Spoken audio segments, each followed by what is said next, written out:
ரோமர் 1ஆம் அதிகாரம் 8ஆம் வசனத்திலிருந்து 12ஆம் வசனம் வரைக்கும். ரோமர் 1ஆம் அதிகாரம் 8ஆம் வசனத்திலிருந்து 12ஆம் வசனம் வரைக்கும் ஒரு வாசிங்க. உங்கள் விசுவாசம் உலகமெங்கும் பிரசித்தமாகிறபடியினாலே முதலாவது நான் உங்கள் எல்லோருக்காகவும் இயேசு கிறிஸ்து மூலமாய் என் தேவனை ஸ்தோத்திரிக்கிறேன். நான் ஜெபம் பண்ணும் போதெல்லாம் இடைவிடாமல் உங்களை நினைத்துக் கொண்டிருக்கிறதை குறித்து தமது குமாரனுடைய சுவிசேஷத்தினாலே என் ஆவியோடு நான் சேவிக்கிற தேவன் எனக்கு சாட்சியாய் இருக்கிறார். நீங்கள் ஸ்திரப்படுவதற்காக ஆவிக்குரிய சில வரங்கள் உங்களுக்கு கொடுக்கும்படிக்கு உங்களில் என்னிலும் உள்ள விசுவாசத்தினால் உங்களோட கூட நானும் ஆறுதலாகும்படிக்கு உங்களை காண வாஞ்சையாய் இருக்கிறபடினாலே. ஹல்லேலூயா. நம் கண்களை மூடி தேவனை நோக்கி பார்க்கலாம். அன்பின் பரலோக பிதாவே, இந்த நல்ல நாளுக்காக நன்றி ஆண்டவரே. நல்ல நாள் இப்படி வார்த்தை எங்களோடு இடைப்படுத்தும், வசனம் எங்களோடு பேசட்டும் ஆண்டவரே. அப்பா, ஒருபோதும் எங்களுடைய ஆண்டவரே எங்களுடைய வாழ்க்கையில் எந்த கவனக்குறைவுகளும் இல்லாதபடி அப்பா ஸ்தோத்திரம் ஆண்டவரே. அப்பா, சோர்வின் ஆவிகள் எங்களுக்குள்ள இல்லாதபடி என் ஆண்டவரே எங்களோடு பேசுங்க. பரிசுத்த ஆவியானவர் எங்களோடு இடைப்படுங்க ஆண்டவரே. அடியேனை மறைத்து ஆண்டவரே தேவன் நீங்க வெளிப்படுங்க. உங்களுடைய வார்த்தை ஒருவரையும் தொடரட்டும். இயேசுவின் நாமத்தில் ஜெபிக்கிறோம் நல்ல பிதாவே, ஆமென். ஹல்லேலூயா. வாசிக்கப்பட்ட வேதாம பகுதி ரோமர் என்கிற பட்டணத்தில் இருக்கக்கூடிய பரிசுத்தவான்களுக்காக அப்போஸ்தலனாகிய பவுல் எழுதின ஒரு கடிதம். இந்த ஒரு எழுதுனா ரோமர் அப்படின்னு சொல்லக்கூடிய இருக்கக்கூடிய ஒரு பட்டணத்திலே இருக்கக்கூடிய சபைகளுக்காக அப்போஸ்தலனாகிய பவுல் எழுதின ஒரு மிகப்பெரிய ஒரு நல்ல ஒரு கடிதம்.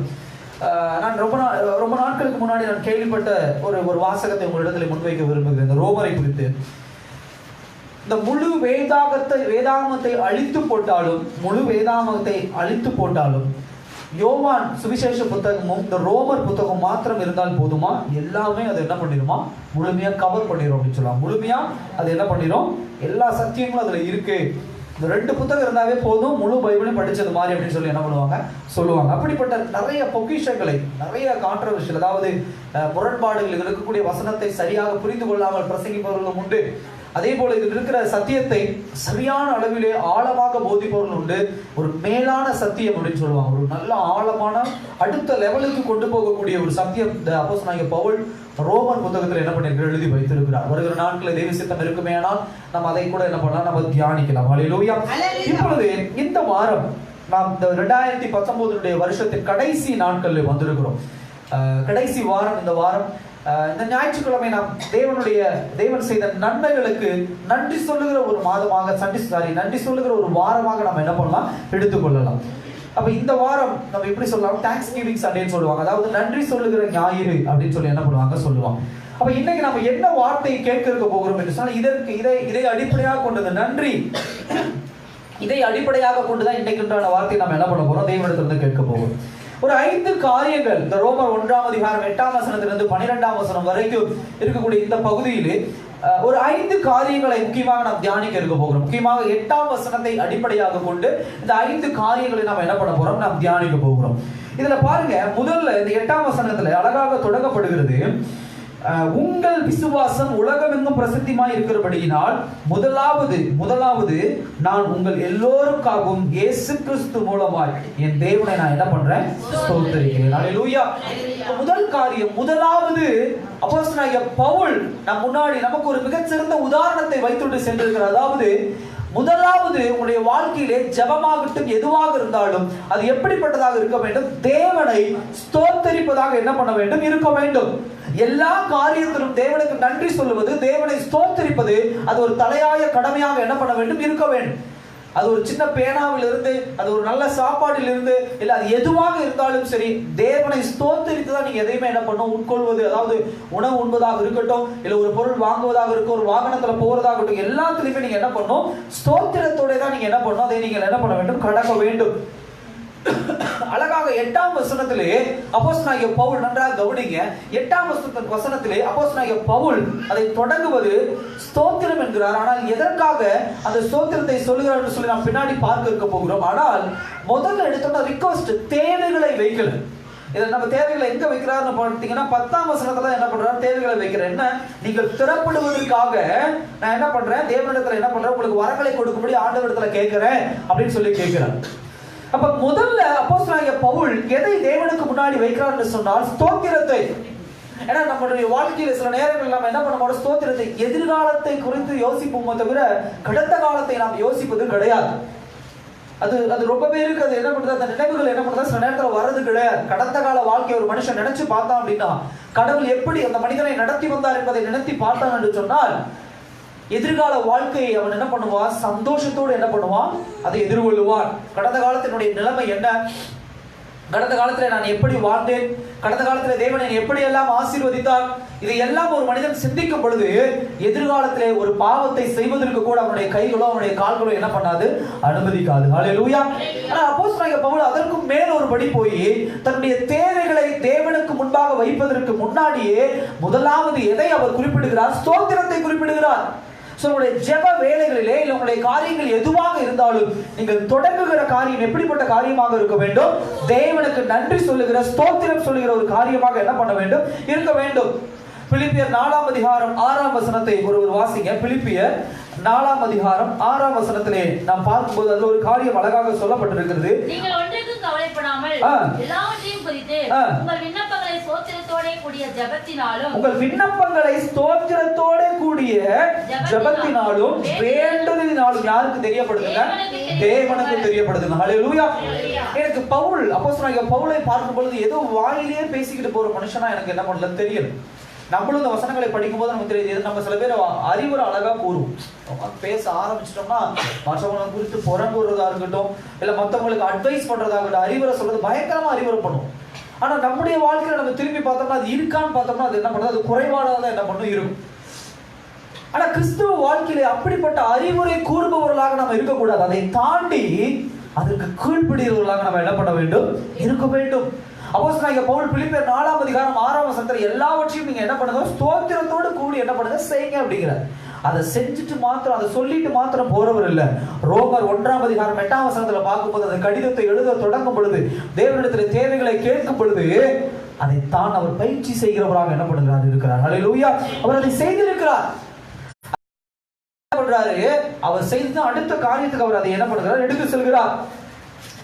அப்ப என்னுடைய தேவனுடைய பிள்ளைகளே, அப்போஸ்தலனாகிய பவுல் இன்னைக்கு நம்ம கற்றுக் கொடுக்கிற காரியம் நம்முடைய ஜெப வேளைகளிலே இல்ல ஜெப நேரங்களிலே ப்ராமினன்ட் பிளேஸ், அதாவது மேன்மையான இடம் எதற்கு இருக்க வேண்டும் என்று சொன்னால் தேவனுக்கு நன்றி செலுத்துவது. நன்றி செலுத்துவதுதான் நம்முடைய ஜெப வேளையிலே மேன்மை. 1 மணி நேரம் ஜெபிக்கிறீர்கள் என்று சொன்னால் குறைந்தபட்சம் 30 to 40 நிமிஷம் நீங்க எதற்கு முக்கியத்துவம் கொடுக்க வேண்டும், தேவனுக்கு நன்றி செலுத்துவதற்கு. நீங்கள் உலகால் படிட்டு ஜெபிக்க எப்படி பாஸ்டர் நாங்க 1/2 மணி நேரம் இல்ல 40 நிமிஷம் எப்படி தேவனுக்கு நன்றி செலுத்த முடியும்? ஆரம்ப கால வாழ்க்கையிலிருந்து தொடங்குங்க. நீங்க குடிக்கிற தண்ணி, நீங்க சாப்பிடுற சாப்பாடு, நீங்க போடுகிற உடை, நீங்க இருக்கிற இடம், தேவன் உங்களுக்கு கொடுக்கிற உணவு, தேவன் உங்களுக்கு கொடுக்கிற ஆசீர்வாதம் எல்லாம் நினைங்க. இதை தாண்டி தேவன் உங்களுக்கு கொடுக்கிற ஆகாரம் என்று சொல்லுகிற இந்த தாவரங்கள், இந்த விலங்குகள், இதுக்கு எல்லாமே ஸ்தோத்திரம் பண்ணுங்க. நான் ஏற்கனவே சொல்லியிருக்கிறேன், கடவுள் எல்லாவற்றையும் நமக்காக என்ன பண்ணிருக்கிறார், படைத்திருக்கிறார். அதை எல்லாவற்றையும் அனுபவித்துக் கொண்டு மாத்திரம் தான் இருக்கிறோமே தவிர, அதை எல்லாவற்றையும் சுதந்திரித்துக் கொண்டு இருக்கிறோம் மாத்திரம் தவிர, அதை தாண்டி நான் சுதந்திரிக்கிற தேவனுக்கு நன்றி சொல்லுகிற மனப்பாங்கு நம் மத்தியிலே குறைவாக என்ன பண்ணுகிறது, இருக்கிறது. என் தேவனுடைய பிள்ளையை இந்த வாரம் ஆண்டவர் நம்மோடு பேசுகிற வார்த்தை அதான். அப்போஸ்தலனாகிய பவுல் நாம் கற்றுக்கொள்ள வைத்து சென்றிருக்கிற ஒரு மிகப்பெரிய சத்தியம் என்னவென்று சொன்னால், நம்முடைய ஜெபத்திலே அதிக முக்கியத்துவம் தேவைகளுக்காக இருப்பதை விட தேவனுக்கு நன்றி சொல்லுவதாக என்ன பண்ண வேண்டும், இருக்க வேண்டும். நீங்க நன்றி சொல்லி ஜெபிக்க ஆரம்பிச்சு பாருங்க. நல்லா 30 நிமிஷம் நன்றி பாடல்களை பாடி, நன்றி கீர்த்தனைகளை பாடி, நன்றியா தேவனுக்கு சொல்லிக்கிட்டே இருந்து பாருங்களேன், உங்களுக்குள்ள இணை புரியாத ஒரு சந்தோஷத்தை தேவன் தர எப்படிப்பட்டவராக இருக்கிறார், வல்லவராக இருக்கிறார். ஏன்னு சொன்னால் அவர் அதில் மகிழ்ச்சி அடைகிறார். முழங்கால் படிட்டு ஆண்டவர் இதை கொடுங்க, அதை கொடுங்க, இதை கொடுங்க, அதை கொடுங்க, அதை கொடுங்க, இதை கொடுங்க, கடைசி 1.5 மணி நேரம் 2 மணி நேரம் முடிகிற வரைக்கும் அதே தான். இல்லை, இதுவரைக்கும் வாங்கினதுக்கு நான் எங்க போய் நன்றி சொல்லி இருக்கிறேன்? அதற்காக தான் தேவன் நமக்கு கற்றுக் கொடுக்க வந்திருக்கிறார். அப்போஸ்தலனாகிய பவுலுடைய வார்த்தைகள் நமக்கு அதை கற்றுக் கொடுக்க என்ன பண்ணுகிறது, வந்திருக்கிறது. நன்றி சொல்லுவது என்பது தேவனுக்கு நாம் வாடகை கொடுப்பது போல. ரெண்ட் வீட்டில் நம்ம ஒரு வீட்டில் வாடகைக்கு இருக்கிறோம். நம்ம என்ன பண்ணுங்க, வாடகைக்கு வீட்டில் குடியிருக்கும் போது அந்த வீட்டுக்கு நம்ம என்ன பண்ணுவோம், வாடகை கொடுத்தாகணும். வீட்டுக்காரர்கிட்ட ஆரம்பத்தில் நம்ம அந்த வீட்டுக்கு குடி போகும்பொழுது நான் குடி போயிட்டு நான் வாடகை கொடுக்குறேங்கன்னு சொல்லிட்டு மாசம் வீட்டில் மட்டும் இருந்துக்கிட்டு அந்த வாடகை கொடுக்காமையே இருந்தோம்னா அது சரியா இருக்குமானா இருக்காது. வீட்டுக்காரர் 1 மாசம் பாப்பார், 2 மாசம் பாப்பார், 3ஆம் மாசம் வந்து கேட்பார், ஏப்பா எங்க வாடகைலாம் கொடுக்க முடியாதுங்க, நான் வேணா வீட்டில் வாழ்ந்துட்டு போறேன் அப்படின்னு. அடுத்தது என்ன சொல்றாரு, அப்படி வாயிலிருந்து என்ன வார்த்தை ஒரு முதல்ல நீ என்ன பண்ணு, காலி பண்ணு. உனக்கு இனிமே இங்க இருக்க என்ன கிடையாது, அருகது கிடையாது, நீ காலி பண்ணு அப்படின்பாரு. தேவனுடைய பிள்ளையே, தேவனுடைய வார்த்தை இன்றைக்கு அப்படிதான் நம்மை நோக்கி வருகிறது. நீ தேவனுக்கு நன்றி சொல்வது என்பது தேவன் உனக்கு கொடுத்த ஆசீர்வாதங்களுக்கும் தேவன் உனக்கு கொடுத்த இரக்கங்களுக்கும் நீ அவருக்கு என்ன பண்ணுவது, திரும்பி வாடகை செலுத்துவது. ஒரு டியூ, 10 மாசம் டியூ கட்டுற மாதிரி நீங்க வாழ்ற 60 வருஷம் 70 வருஷம் நீங்க தேவனுக்கு என்ன பண்ண டியூ கட்டுறீங்க. உங்களுடைய ஜெப வேலைகளிலே தேவனுக்கு நன்றி சொல்வது, தேவன் செய்த நன்மைகளையும் தேவன் செய்த இரக்கங்களுக்கும் ஒவ்வொரு நாளும் அவருக்கு நன்றி நன்றி நன்றி என்று துதிக்கும் பொழுது அவருக்கு இருந்த பிற நன்மைகளுக்கெல்லாம் நீங்க என்ன பண்றீங்க, திரும்ப கடனை என்ன பண்றீங்க, செலுத்திட்டு இருக்கிறீங்க. ஹல்லேலூயா. அவர் கொடுக்கிறது மேலானது, அதை இதை ஒப்பிட முடியாது. நல்லா கவனமா கவனிங்க, ஒப்பிட முடியாது. அவர் கொடுக்கிற ஆசீர்வாதத்துக்கு நீங்க சொல்ற நன்றி நன்றி ஈக்குவலா சமமான்னு சொன்னா அது சமம் கிடையாது. ஆனால் அதை சமமாக அவர் எடுத்துக்கொள்ளுகிறவர். ஹல்லேலூயா. அதை மகிழ்ச்சியாக அவர் எடுத்துக்கொள்ளுகிறவர், அதை சந்தோஷமாக அவர் என்ன பண்ணுகிறார், எடுத்துக்கொள்ளுகிறார். அதுதான் இன்னைக்கு நம்ம முக்கியமா அந்த இடத்துல நம்ம என்ன பண்ணணும், யோசிக்கிறவராக என்ன பண்ண வேண்டும், இருக்க வேண்டும். இந்த கேள்வி எப்பொழுதும் உடைய மனதில் இருக்க வேண்டும். தேவனுக்கு நன்றி செலுத்தாமல் தேவன் எனக்கு ஆசீர்வாதங்களை கொடுத்து கொண்டே இருப்பார், தொடர்ந்து என்னை ஆசீர்வதித்துக் கொண்டே இருப்பார். எனக்கு எங்கிருந்து ஆசீர்வாதம் வருது, யார் என்னை ஆசீர்வதிக்கிறார், யார்? ஏன்னா மனித குணம் என்று சொன்னால் அது மாறிக்கொண்டே என்ன பண்ணும் இருக்கும். மனித குணம் என்ன பண்ணும், அது மாறிக்கொண்டே இருக்கும். அப்ப அது நம்ம என்ன பண்ணோம் அப்படின்னு சொன்னா, அந்த குணம் மாறிக்கொண்டே இருக்கிறது போல தேவனுக்கு நன்மை, தேவன் நமக்கு நன்மை செய்யும் போதெல்லாம் நம்ம அதை புரிந்து கொள்றது கிடையாது. அந்த நன்மையை சரியாக புரிந்து கொள்ளாததுனால யார் எங்கிருந்து நமக்கு ஆசீர்வாதம் கொடுக்குறாங்க, யார் எங்கிருந்து நமக்கு நன்மை செய்யறாங்க என்பதை சரியாக புரிந்து கொள்றது. அப்ப தொடர்ந்து ஆண்டவர் ஆசீர்வதிப்பார்னா அது ஒரு கேள்வி. நீங்க முழங்கால் படிட்டு ஆண்டவருக்கு ஸ்தோத்திரிக்கும் போது ஒரு மிகப்பெரிய காரியத்தை செய்யறீங்க. என்ன தெரியுமா, தேவனை ரெஸ்பெக்ட் பண்றீங்க, அதாவது தேவனுக்கு மதிப்பு கொடுக்குறீங்க. இரண்டாவது, இது தேவனிடத்திலிருந்து தான் வருகிறது, ஏசப்பாவின் இடத்திலிருந்து தான் எனக்கு ஆசீர்வாதங்கள் வருகிறது என்பதை என்ன பண்றீங்க, உறுதிப்படுத்துறீங்க. உங்க வாயினால உறுதிப்படுத்துறீங்க, ஜெபத்துல உறுதிப்படுத்துறீங்க, நீங்க பேசுற பேச்சுல உறுதிப்படுத்துறீங்க. என்னுடைய சகோதர சகோதரி, அதுதான் ரொம்ப முக்கியம், நீங்க உறுதிப்படுத்தணும். அப்போஸ்தலனாகிய பவுல் அதான் சொன்னார், தேவனை ஸ்தோத்திரிக்கிறேன். எதுக்காக? என் வாழ்க்கையில எல்லாமே தேவன் தான் செய்கிறார். அது சுவிசேஷத்திலிருந்து தொடங்கி நான் உயிர் வாழ்கிற நாட்கள் வரைக்கும் தேவன் எனக்கு கொடுக்கிற எல்லா ஆசீர்வாதங்களும் எல்லா நன்மைகளும் எனக்கு ஆண்டவர் தான் என்ன பண்றாரு, செய்கிறார். நம்ம மனதில் வச்சுக்கணும். அதனாலதான் ஆண்டவருக்கு என்ன பண்ணணும், நன்றி செலுத்திக்கிட்டே என்ன பண்ண வேண்டும், நம்ம இருக்க வேண்டும். நாம் எல்லாத்தையும் பிரிச்சறோம். எப்படி பிரிச்சறோம்? துதிய தனியா, பெட்டிஷன் தனியா, தேவனிடத்துல கேட்கறது தனியா, அப்புறம் தேவனுக்கு நன்றி செலுத்துறது தனியா, அதுக்கப்புறம் தேவனிடத்துல நம்முடைய குறைகளை சொல்றது தனியா. இல்ல, எல்லாமே கன்ஜாயின், அதாவது எல்லாமே ஒன்று சேர்ந்தது. உன்னுடைய துதியும் சரி, நம்முடைய நன்றியும் சரி, நம்முடைய தேவைகளை தேவனிடத்துல கேட்பதும் சரி, எல்லாமே ஒன்றுதான். இதை தனித்தனியாக பிரித்து வைத்து பார்ப்பது கிடையாது. நீங்க நன்றி சொல்ல சொல்ல ஆண்டவர் என்ன பண்ண, இன்னும் அதிகமா என்ன பண்ணாரு, கொடுப்பார். உதாரணத்துக்கு நம்ம எங்கேயாவது நம்ம போனோம், ஒரு ஒரு ஒரு ஒரு முகாமுக்கோ ஒரு கூட்டத்துக்கோ எங்கேயாவது நம்ம போனோம் அப்படின்னா அங்கே சாப்பாடு போடுறவட்ட சிரிச்ச முகத்தோட ஒரு சாப்பாடு போடுறாங்க. ஒரு உதாரணத்துக்கு ஒரு ஏதாவது வைக்கிறாங்க அப்படின்னு சொன்னால், ஒரு லட்டு வைக்கிறாங்கன்னு வச்சுக்கோங்க. நம்ம அவர்கிட்ட போய் சிரிச்சுக்கிட்டு ரொம்ப நன்றிங்க, நீங்கள் ஒரு லட்டு வச்சுட்டீங்க அப்படின்னா அவர் என்ன பண்ணுவோம், நாங்கள் இன்னொரு லட்டு என்ன பண்ணுங்க வச்சுக்கோங்க அப்படின்னு என்ன பண்ணுவோம், கொடுப்பாங்க. ஹல்லேலூயா. நம்ம லட்டு கேட்கல. இது நிறைய இடத்துல என்ன பண்ணணும் நடக்கும். இல்லை நமக்கு தெரிஞ்சவங்க யாராவது இருந்தால், நம்ம அவங்களுக்கு ஏற்கனவே இந்த மாதிரி செஞ்சிருந்தோம் அப்படின்னா, கல்யாணத்துலேயும் எங்கேயோ பார்த்தோம்னா சேர்த்து ஒரு காரணம் என்ன பண்ணுவாங்க, ஏதாவது இருந்து என்ன பண்ணுவாங்க, கொடுத்துட்டு போவாங்க. ஏன் அப்படின்னு சொன்னா, நம்ம கேட்காம அவங்க ஏன் செய்யறாங்க அப்படின்னு சொன்னா, ஏற்கனவே செஞ்சதுக்கு நீங்க என்ன பண்றீங்க, அந்த ஒரு ஒரு ஒரு சிரிப்பையோ ஒரு நன்றியோ நீங்க என்ன பண்றீங்க, காட்டுறீங்க. அப்ப ஆண்டவரிடத்துல நீங்க நன்றி சொல்லும் பொழுது, ஆண்டவருக்கு நீங்க ஸ்தோத்திரம் பண்ணும்போது நல்லா கவனிங்க, நீங்க ஆண்டவர்கிட்ட திருப்பி கேட்கவே தேவையில்லை. ஹல்லேலூயா. நீங்க ஆண்டவர்கிட்ட திருப்பி குறைகளை சொல்லவே தேவையில்லை. அவர் என்ன பண்ணுவார், இன்னொரு லட்டு வச்சுக்கோ, ஆண்டவரே நன்றி, இன்னொன்னு வச்சுக்கோ, ஆண்டவர் இன்னொன்னு வச்சுக்கோ. ஹல்லேலூயா. ஆசீர்வாதங்கள் ஆண்டவர் போட்டுக்கிட்டே இருப்பார். ஹல்லேலூயா, கொடுத்துக்கிட்டே இருப்பார். ஆனா நம்ம என்ன பண்றோம் அப்படின்னா, அது செய்யறது கிடையாது. இங்க நம்ம தான், நமக்கு நேரம் இல்லை, ஒன்றும் ஜெபம் பண்ண நேரம் இல்லை. முதல்ல ஜெபம் பண்ணணும், ரெண்டாவது தேவனுடைய சபைக்கு வரணும், தேவனுடைய வார்த்தைக்கு கீழ்ப்படியணும். இது எல்லாத்துக்கு அப்புறம் ஜெபத்துல தேவனுக்கு நன்றி சொல்லணும். இது எதுவுமே பண்றது கிடையாது. எதுவுமே பண்ணாம எப்படி முதல் லட்டு கிடைக்கிறதே ரொம்ப கஷ்டம். கல்யாணத்துக்கு பத்திரிக்கையே இல்லை. ஹல்லேலூயா. உட்காந்துட்டு சோறு போடுங்க, சோறு போட்டா என்ன பண்ண, சாப்பாடு போடுங்கன்னா சாப்பாடு போட மாட்டாங்க.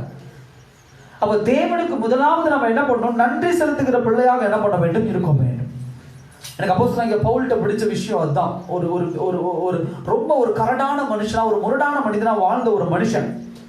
அவருடைய பழைய வாழ்க்கை பார்த்தோம்னா, அவருடைய வாழ்க்கை முழுவதும் தன்னுடைய யூத மதத்திற்காக, யூத வாழ்க்கைக்காக அர்ப்பணித்த ஒரு மனுஷன். கிறிஸ்தவர் இயேசுவை ஏற்றுக்கொள்ளல. அப்போஸ்தலர் நடவடிக்கைகள் புத்தகத்தில் நான் வாசிக்கும் போது அப்போஸ்தலனாகிய பவுல் என்ன பண்றாரு, பல இடங்களே போய் கிறிஸ்தவர்களை துன்புறுத்துகிறவராக என்ன பண்றாரு இருக்கிறார். எதற்காக? சுயநலம். என்ன சுயநலம்? என்னுடைய யூத மார்க்கத்தை அழிச்சிருவாங்க, இந்த இயேசு கிறிஸ்துவை கொண்டு வந்து என்ன பண்ணுவாங்க, யூதர்களை எல்லாத்தையும் அழிச்சிருவாங்கன்னு சொல்லி ஒரு சுயநலம் உள்ள ஒரு மனுஷனாக என்ன பண்றாரு இருக்கிறார். அப்படிப்பட்ட ஒரு மனிதன் தேவனை சந்திக்கும் பொழுது எப்படி மாறுகிறார்னு பாருங்க. தன்னுடைய சுயநலத்தை உடைத்து அந்த இடத்திலே இன்னொருவருக்காக அந்த மனிதன் என்ன பண்ணுகிறார், ஸ்தோத்திரம் செய்கிறார். ஹல்லேலூயா. இதைதான் நாம் பார்க்க முடியும்.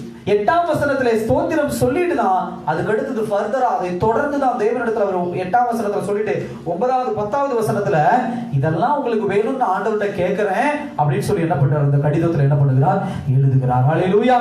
அப்ப இதை நாம் என்ன பண்ணணும், தெளிவாக கவனத்தில் என்ன பண்ணணும், வைத்துக் கொள்ள வேண்டும்.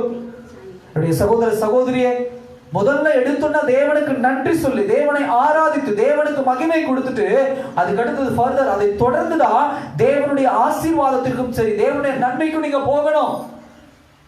உடைய பழைய வாழ்க்கையிலே அந்த சுயநலம் எங்கே வரும் என்று சொன்னால் தனக்கு தனக்கு தனக்கு என்று சொல்றது சுயநலம். எனக்கு எனக்கு எனக்கு நான் நல்லா இருக்கணும், என் வீட்டு சுத்தி யாரு இருந்தாலும் எப்படி போனாலும் சரி. இந்த சின்ன குழந்தைங்க சாப்பாடு போடுற நேரத்தில் என்ன பண்ணுவாங்க, என் தட்டில் சாப்பாடு வந்தால் போதும், என் தட்டில் இதெல்லாம் வந்தால் போதும்னு அப்படி ஒரு வேகம் இருக்கும் பாருங்க. அது குழந்தைங்களுக்கு தான் அந்த வேகம் என்ன பண்ணிட்டு வந்துடுது. எல்லார் வீட்லையும் அதை நம்ம பார்த்துருப்போம். நம்ம என்னதான் எடுத்து கொடுத்தாலும் என்ன பண்ணுவாங்க, அந்த குழந்தைங்க என்ன பண்ணுவாங்க, அவங்க நம்ம தட்டில் வந்து என்ன பண்ணுவாங்க, தூக்கிட்டு போயிடுவாங்க. இதுக்கு சாப்பிட்றாங்க சாப்பிடல அது ரெண்டாவது விஷயம், ஆனால் தூக்கிட்டு போய் என்ன பண்ணுவாங்க, வச்சுக்குவாங்க. அதே போல ஆண்டவர் எங்க எடுக்கிறோம், அப்பா சாப்பிட்றாரு அம்மா சாப்பிட்றாங்க, அதெல்லாம் என்ன பண்ண மாட்டாங்க, யோசிக்க மாட்டாங்க. எடுத்துட்டு போய் எனக்கு வேணும்னு வச்சுக்குவாங்க. யாரு நம்ம கேட்டாவே கொடுப்பாங்க, நம்ம சிரிச்சாவே கொடுப்பாங்க, நம்ம கிட்ட நின்னாவே கொடுப்பாங்க. இதெல்லாம் அந்த குழந்தைங்களுக்கு என்ன பண்ணது தெரியாது. அதே போலதான் ஆண்டவரிடத்துல நம்ம இவ்வளவு வளர்ந்தும் இன்னும் அதை சரியா புரிந்து கொள்ளல. ஆண்டவரிடத்துல போய் புடுங்கிட்டு வரக்கூடாது. ஆண்டவர்கிட்ட போய் கொடுங்க கொடுங்க கொடுங்கன்னு சொல்லி என்ன பண்ணக்கூடாது, நச்சரிக்க கூடாது. ஏதாவது எடுத்து கையில கொடுத்துருவாரு, தாங்க மாட்டோம். அப்ப அதை பொறுமையா நிதானிச்சு ஸ்தோத்திரத்தோட ஒரு சிரிப்போட ஒரு புன்னகை, ஆண்டவரிடத்துல ஒரு சிரிப்பு புன்னகை எப்படி காட்டலாம், ஸ்தோத்திரம் தான். அதுதான் ஆண்டவர் எடுத்துக்கிறார். அப்ப ஸ்தோத்திரத்தை அவர் எடுத்துக்கொண்டு அவரே எடுத்து கொடுப்பவராக என்ன பண்ணுகிறார், இருக்கிறார். ஹல்லேலூயா. இரண்டாவது ஒரு காரியம் இதிலே பார்க்கும் பொழுது 8ஆம் வசனத்தினுடைய கடைசி பகுதி பாருங்க. இயேசு கிறிஸ்து மூலமாய் என் தேவனை நான் என்ன பண்றேன், ஸ்தோத்திரிக்கிறேன். என் தேவன், மை காட், என் தேவன், என்னுடைய தேவன். கடவுளுக்கு எப்படிப்பட்ட ஒரு மதிப்பு அந்த இடத்துல கொடுக்கிறார், கடவுளை எப்படி தன்னோடு சேர்த்துக் கொள்கிறார் என்பது அந்த வசனத்தில் அந்த ஒரு வார்த்தையில ஒரு மிகப்பெரிய சத்தியம் என்ன பண்ணிருக்கு, அமைந்திருக்கிறது. சாதாரணமாக யாரும் சொல்லிட முடியாது, என் தேவன் என்று சொல்லி என்ன பண்ண முடியாது, சொல்லிட முடியாது. அப்போஸ்தலனாகிய பவுல் அழகா சொல்றாரு, அதுல ஏதோ ஃபார்மாலிட்டி வைக்கல, அதுல ஏதோ இப்படி எல்லாம் சொல்லணும், இந்த மாதிரி சொல்லணும், அவருக்கு ஒரு பெரிய மதிப்பு கொடுக்கணும் அப்படி எல்லாம் சொல்லல. ரெண்டாவது, அது ஏதோ அவரையோ இல்ல தன்னையோ ரிமோட்னஸ் சொல்லுவாங்க, தூரப்படுத்தி கொள்ளல. இப்ப டிவிக்கு நம்ம ரிமோட் வச்சிருக்கிறோம், எப்படி சொல்றோம், டிவி அங்க இருக்கு, ரிமோட் எங்க இருக்கு அப்படின்னு சொன்னா நம்ம என்ன பண்றோம், அதுக்கு ஒரு தூரப்படுத்தி கொள்றோம். அப்படி என்ன பண்ணலாம், கடவுள் தூரப்படுத்தி கொள்ள அந்த ரிமோட்டுக்குள்ள என்ன பண்ணலாம், அவர் கொண்டு வரல. அது மாத்திரமல்ல, அவர் எப்படி எடுத்துக்கிறார் சொன்னால் தன்னுடைய தனிப்பட்ட கடவுளாக என்ன பண்ணுகிறார், தேவனை எடுத்துக்கொள்கிறார். ஹல்லேலூயா. என் தேவன் தன்னுடைய என்னுடைய தனிப்பட்ட கடவுளாக யாரை எடுத்துக்கொள்கிறார், தேவனை எடுத்துக்கொள்கிறார். என்னுடைய சகோதர சகோதரி, நீங்க அப்படிதான் கவனிக்கணும். கடவுளை உங்களுடைய தனிப்பட்ட தனி ராஜ்யம், தனிப்பட்ட கடவுளாகும். அது எப்படி எடுத்துக்கொள்ள முடியும்? என் தேவன் என்று சொல்லுகிற அளவுக்கு நாம் எப்படிப்பட்டவர்களாக இருக்க வேண்டும், பாத்திரவானா என்ன பண்ண வேண்டும், இருக்க வேண்டும். ஹல்லேலூயா. இதுதான் ஆண்டவர் ஆதியாகமம் யாத்ராகமம் புத்தகத்துல சொல்றாரு, நான் உங்களுடைய தேவன், நீங்க யார், என்னுடைய பிள்ளைகள். இது ஒரு உடன்படிக்கையா சொல்றாரு. மோசேயை கூப்பிட்டு சொல்றாரு, நான் தான் உங்களுடைய தேவன், நீங்க தான் என்னுடைய பிள்ளைகள், என்னை வணங்குகிறவர்கள். இந்த உடன்படிக்கையை அப்போஸ்தலனாகிய பவுல் இந்த வார்த்தையின் மூலமா தன்னுடைய வாழ்க்கையை நிறைவேற்றுகிறார். இவர் அவரை தேவனாக ஏற்றுக்கொண்டபடியால், இவர் அவரை கடவுளாக ஏற்றுக்கொண்டபடியால் இவர் வாயிலிருந்து புறப்படுகிற வார்த்தை என்ன, என் தேவன். ஹல்லேலூயா. நீங்க கடவுளை ஏற்றுக்கொண்ட பிறகுதான், நீங்க கடவுளை அவருடைய சொந்த இரட்சகராக ஏற்றுக்கொண்ட பிறகுதான், இயேசுவை உங்களுடைய எல்லாவற்றுக்கும் மேலானவராக நீங்க ஏற்றுக்கொண்ட பிரகாரம் தான், ஏற்றுக்கொண்ட பிறகுதான் அந்த வார்த்தை உங்களுடைய வாயிலிருந்து என்ன பண்ண முடியும், வர முடியும். அதற்குண்டான அர்த்தம் உண்டு. ஹல்லேலூயா. அப்போஸ்தலனாகிய பவுல் அந்த அர்த்தத்தை நமக்கு கற்பிக்கிறார். என்னுடைய சகோதர சகோதரியே, நீ தேவனுக்கு ஸ்தோத்திரம் செய்வதாக இருக்கட்டும், இல்ல தேவனிடத்தினுடைய குறைகளை சொல்லுவதாக இருக்கட்டும், தேவனிடத்தினுடைய தேவைகளை சொல்லுவதாக இருக்கட்டும், முதல்ல நீங்க என்ன பண்ணணும், உங்களுக்கும் தேவனுக்கும் உண்டான உடன்படிக்கையை பூர்த்தி செய்கிறவராக நீங்க என்ன பண்ணணும் இருக்கணும். உங்களுக்கும் தேவனுக்கும் உண்டான அந்த உடன்படிக்கை ஆண்டவர் சொல்லியிருக்கிறார், நான் உங்கள் தேவன், நீங்கள் என்னுடைய பிள்ளை. அப்ப நான் அப்படின்னு சொல்ற அவரை முதல்ல நம்ம தேவனா ஏற்றுக்கொண்டு அவருடைய பிள்ளையா மாறினதுக்கு அப்புறம் தான் அடுத்த ஒவ்வொரு படிகளா நீங்க போகணும். பல பேர் ஆண்டவருடைய இந்த இடத்துக்கு வராங்க, பல பேர் இயேசுவை என்ன பண்றாங்க, ஏற்றுக்கொள்கிறாங்க. எப்படி அவரை தேவனாக ஏற்றுக்கொள்கிறார்களா என்பது ஒரு கேள்வி. அவரை அந்த இடத்துல வச்சு பாக்குறாங்கன்னா இல்ல. கடன் அப்படின்னு உள்ள வரும்போது என்ன பண்ணுவாங்க, ஏதோ ஒரு கந்து வெட்டி கொடுக்குற ஒரு மாதிரி. வியாதின்னு வந்தா எப்படி பார்ப்பாங்க, அவர் ஏதோ ஒரு டாக்டர் மாதிரி. இல்ல வேற ஏதாவது பிரச்சனைக்கு வந்தா நமக்கு சப்போர்ட்டுக்கு ஒருத்தர் வேணும் அதுக்கு அப்படி.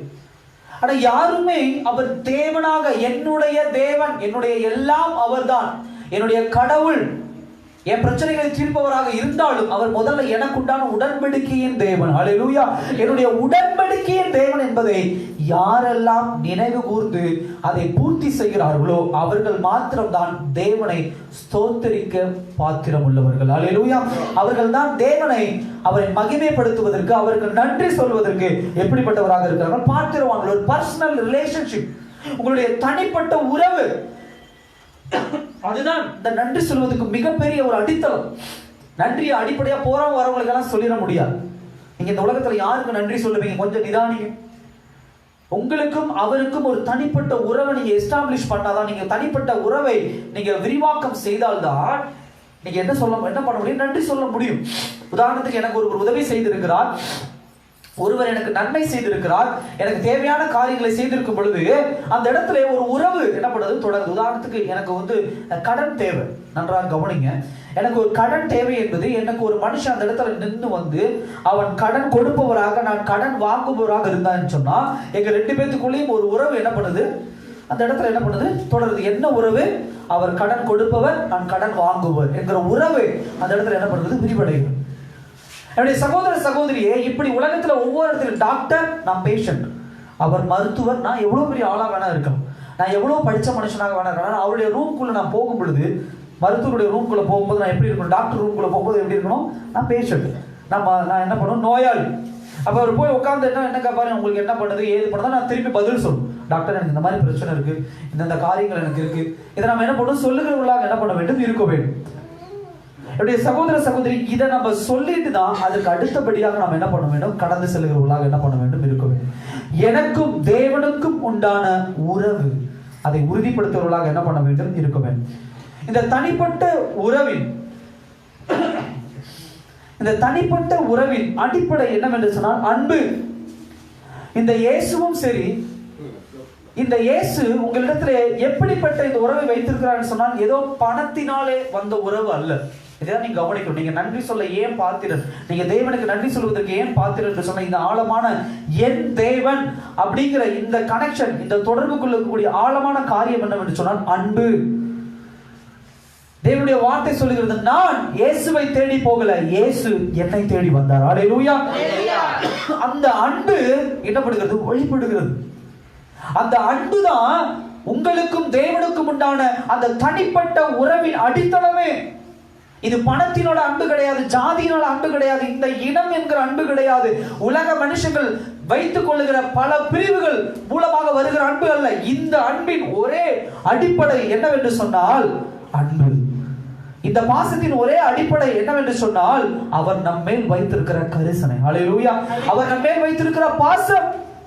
நீ 1000 ரூபாய், நீங்க 2000, 3000, 10 கோடி என்ன வேணா பணம் கொடுத்தாலும் இந்த தனிப்பட்ட உறவை நீங்க என்ன பண்ண முடியாது, என் தேவன் என்கிற உறவை நீங்க கொண்டு வர முடியாது. அது உடன்படிக்கையின் மூலம் மாத்திரம் தான் என்ன பண்ண முடியும், கொண்டு வர முடியும். உடன்படிக்கை என்று சொன்னால் நானும் தேவனும் இருக்கக்கூடிய அந்த அன்பு. அவர் என்னுடைய கடவுள், நான் அவருடைய பிள்ளை. இந்த உடன்படிக்கை வைப்பவர்கள் மாத்திரம்தான் அவர் தன்னுடைய தேவனாக என்ன பண்ண முடியும், வைத்துக் கொள்ள முடியும். இந்த உறவு, தனிப்பட்ட உறவு எப்படி எல்லாம் விரிவடைகிறது என்று சொன்னால், தேவன் உங்களை தேர்ந்தெடுத்தார். நான் ஏற்கனவே சொன்னேன், அவர் என்னை தேடி வந்தார். இந்த உலகத்துல 1000 பேர் இருக்காங்க, உங்க ஊர்ல 1000 பேர் இருக்காங்க, உங்க வீட்டை சுத்தி 1000 பேர் இருக்காங்க. ஏன் நீங்க இங்க உட்கார்ந்து இருக்கணும்? ஒவ்வொருவரும் தன்னுடைய இஷ்டத்தை போல, தன்னுடைய விருப்பத்தை போல உலகத்துல நடந்து கொண்டு இருக்கும் பொழுது நீங்கள் ஏன் ஞாயிற்றுக்கிழமை காலை 7 மணிக்கு எந்திரிச்சு இந்த இடத்துல வரணும்? ஏன் நான் தேவனுடைய பிள்ளை என்று சொல்லணும் என்று சொன்னால், தேவன் உங்களை மாத்திரம் தான் என்ன பண்ணியிருக்கிறார், தேர்ந்தெடுத்திருக்கிறார். ஹல்லேலூயா. அவருடைய தேர்ந்தெடுத்தல் அதுதான் முதல் அந்த உறவினுடைய தனிப்பட்ட உறவினுடைய முதல் அத்தியாயம். இரண்டாவது ரிடம்ஷன், விடுதலை.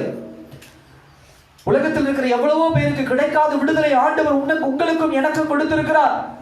நான் பாவத்தின் பிள்ளையாக இருந்தேன், நான் பிசாசின் பிள்ளையாக இருந்தேன், உலகத்தில் குடிப்பழக்கத்தின் பிள்ளையாக இருந்தேன், நான் சிகரெட் பிடிக்கிற பிள்ளையாக இருந்தேன், என்ன இன்னும் சொல்ல முடியாத பாவங்களை நடத்துறது அதனுடைய பிள்ளையாக இருந்தேன். அவருடைய விலையேற பெற்ற ரத்தத்தை கொடுத்து என்னை அதிலிருந்து விடுவித்து இருக்கிறார். ஹல்லேலூயா.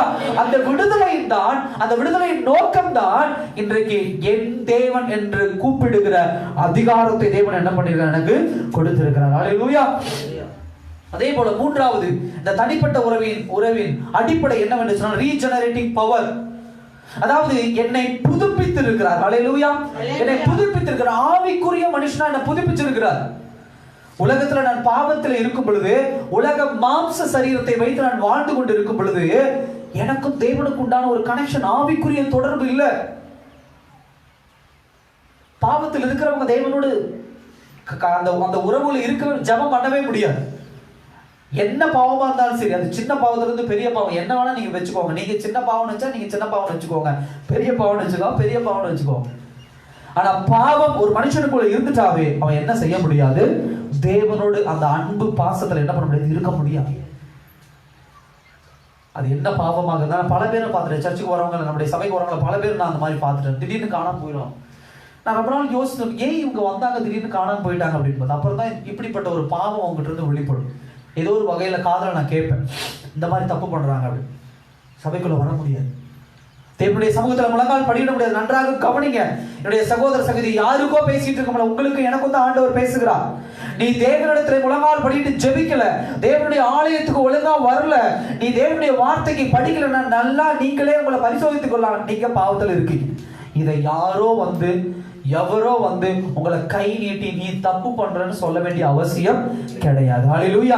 நானே புரிஞ்சுக்கல, என்னால ஜெபம் பண்ண முடியல, என்னால சர்ச்சுக்கு வர முடியல, என்னால பைபிளை தூக்க முடியல, என்னால கிறிஸ்தவன் வெளியே சொல்ல முடியல, ஆண்டவர் என்னோட பேசல, நான் பாவி.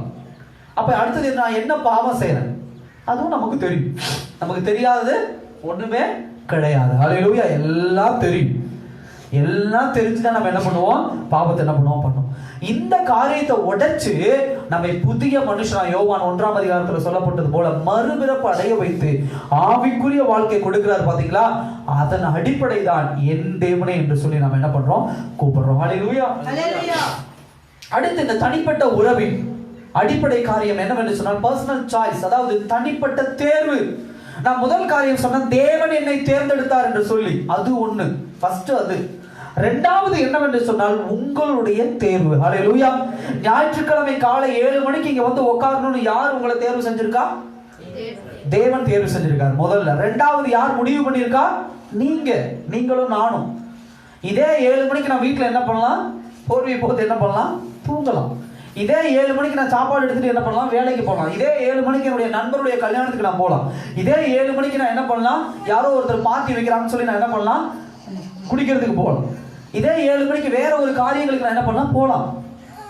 ஆனா இந்த 7 மணிக்கு என் தேவன் என்று கூப்பிடுகிற அந்த வார்த்தையை என்னுடைய தனிப்பட்ட பகுதியிலிருந்து என்னுடைய தேர்வு எப்படிப்பட்டதாக இருக்கிறது, நான் 7 மணிக்கு தேவ சமூகத்தில் அமர்ந்திருக்க வேண்டும். ஏன் என்று சொன்னால் அவர் என்னுடைய தேவன். ஹல்லேலூயா.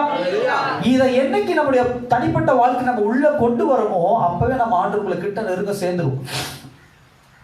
உலகால் படிட்டு என்னுடைய அப்பா என்னுடைய தகப்பன் அப்படின்னு கூப்பிடுறோம். அப்ப உங்களுடைய தேர்வு என்ன, அவர் தான் அப்பா, அவருடைய தகப்பன், அப்ப அவருக்கு முக்கியத்துவம் கொடுங்க. ஏன் பாவத்துக்கு முக்கியத்துவம் கொடுக்குறீங்க? ஏன் மனுஷனுக்கு முக்கியத்துவம் கொடுக்குறீங்க? ஏன் உலகத்துக்கு அதிக முக்கியத்துவம் கொடுக்குறீங்க?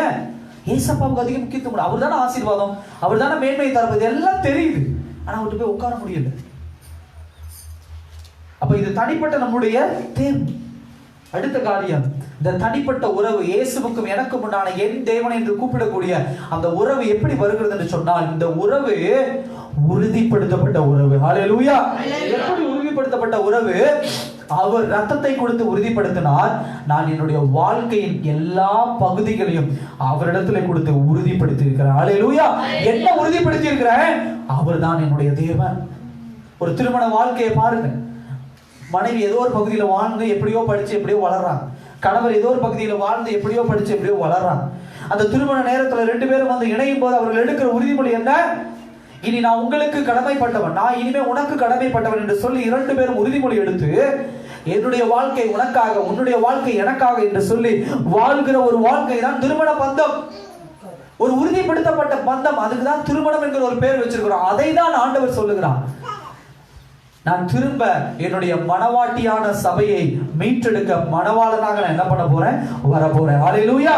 இந்த மணவாட்டி மணவாளன் என்று சொல்லி உறுதிப்படுத்தப்படுகிறது. எப்படி என்று சொன்னால் அவருடைய விலையேறப்பட்ட ரத்தத்தினாலே. ஹல்லேலூயா. தேவனுடைய பிள்ளை, அதான் நீங்க மனசுல வைத்துக் கொள்ள வேண்டும். இந்த நன்றி சொல்லுகிற நாட்களில் நீங்கள் உறுதிப்படுத்த வேண்டிய ஒரு காரியம், நான் நன்றி என்னுடைய தேவனுக்கு நான் சொல்லுகிறேனா இல்ல உலகத்திற்கு சொல்லிக் கொண்டு இருக்கிறேனா? நான் நன்றி என்னுடைய கர்த்தருக்கு சொல்லிக் கொண்டு இருக்கிறேனா இல்ல என்னுடைய பாவத்துக்கு நான் சொல்லிக் கொண்டு இருக்கிறேனா என்பதை நாம் என்ன பண்ண வேண்டும்? உறுதிப்படுத்த வேண்டும்.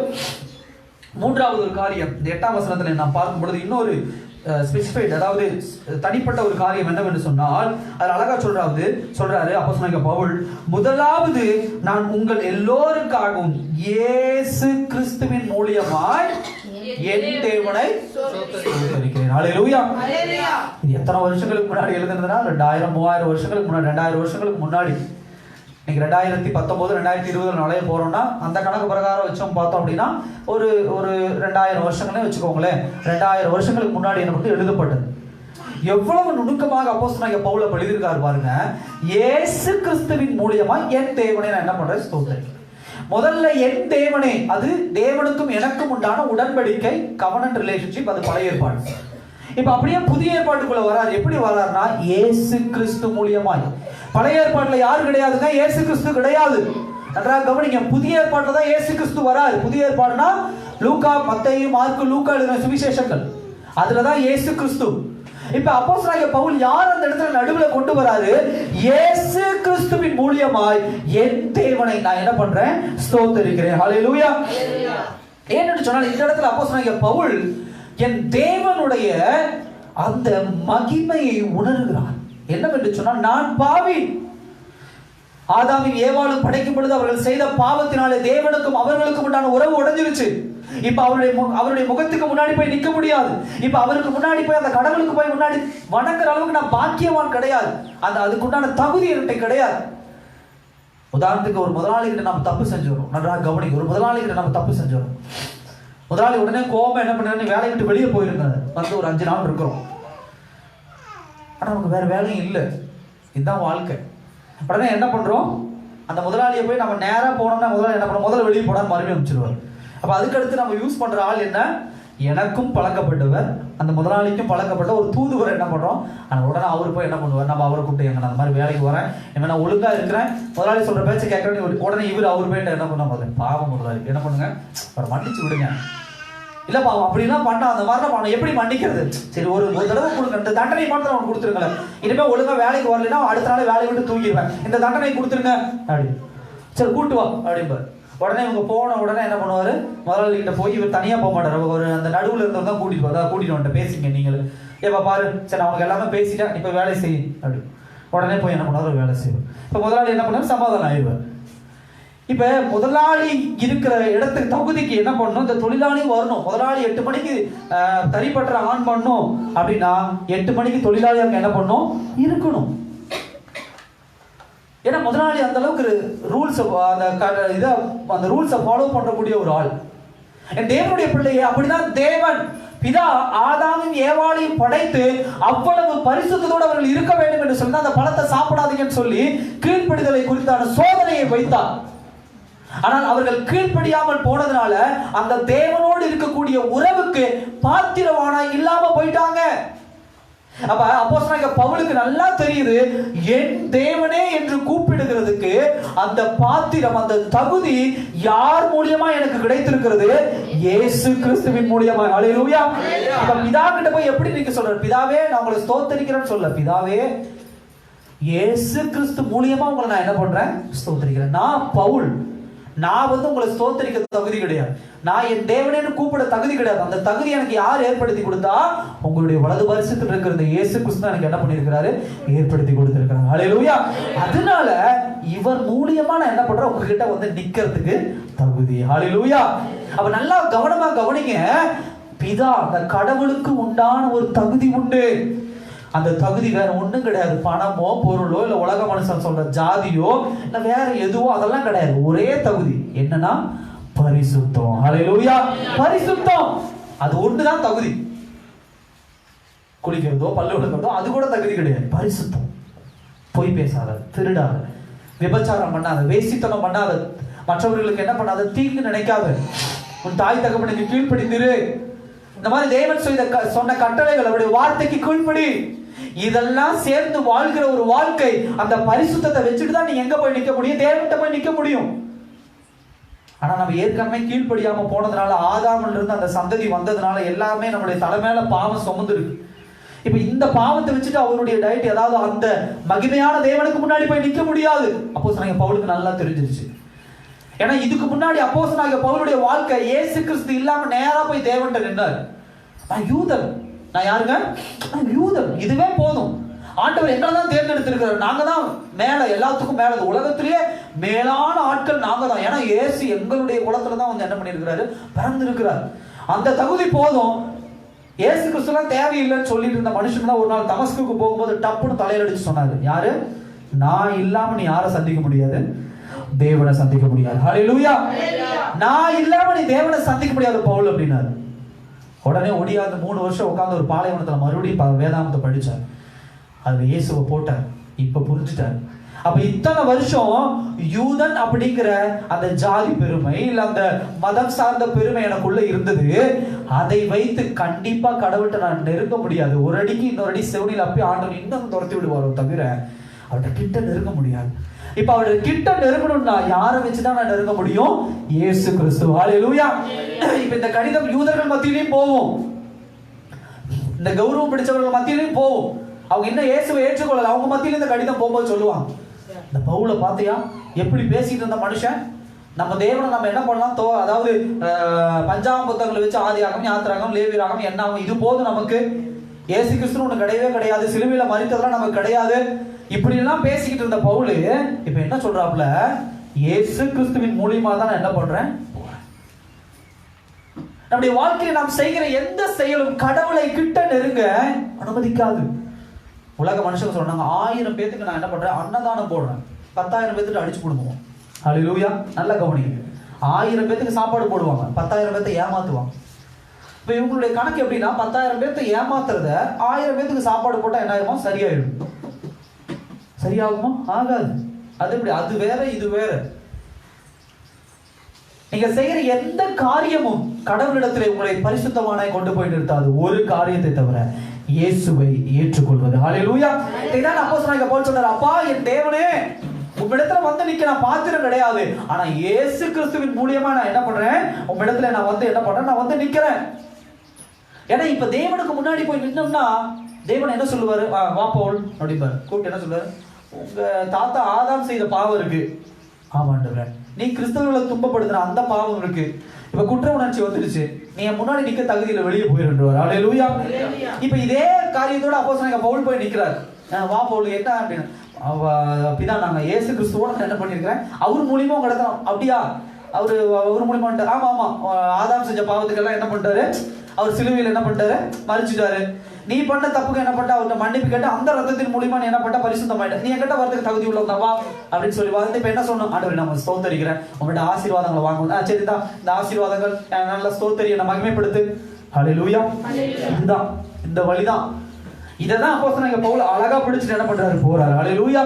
இதை நம்ம பார்க்கும் பொழுது அழகாக நமக்கு ஒரு காரியம் புரிகிறது. என்னவென்று சொன்னால், உலக வழக்கின்படி செய்த நன்மைக்கு நன்றி செலுத்துவதோடு பவுல் அதை தாண்டி சத்தியத்தை உள்ளே புதைத்து வைத்திருக்கிறார். ஹல்லேலூயா. என்ன சத்தியம்?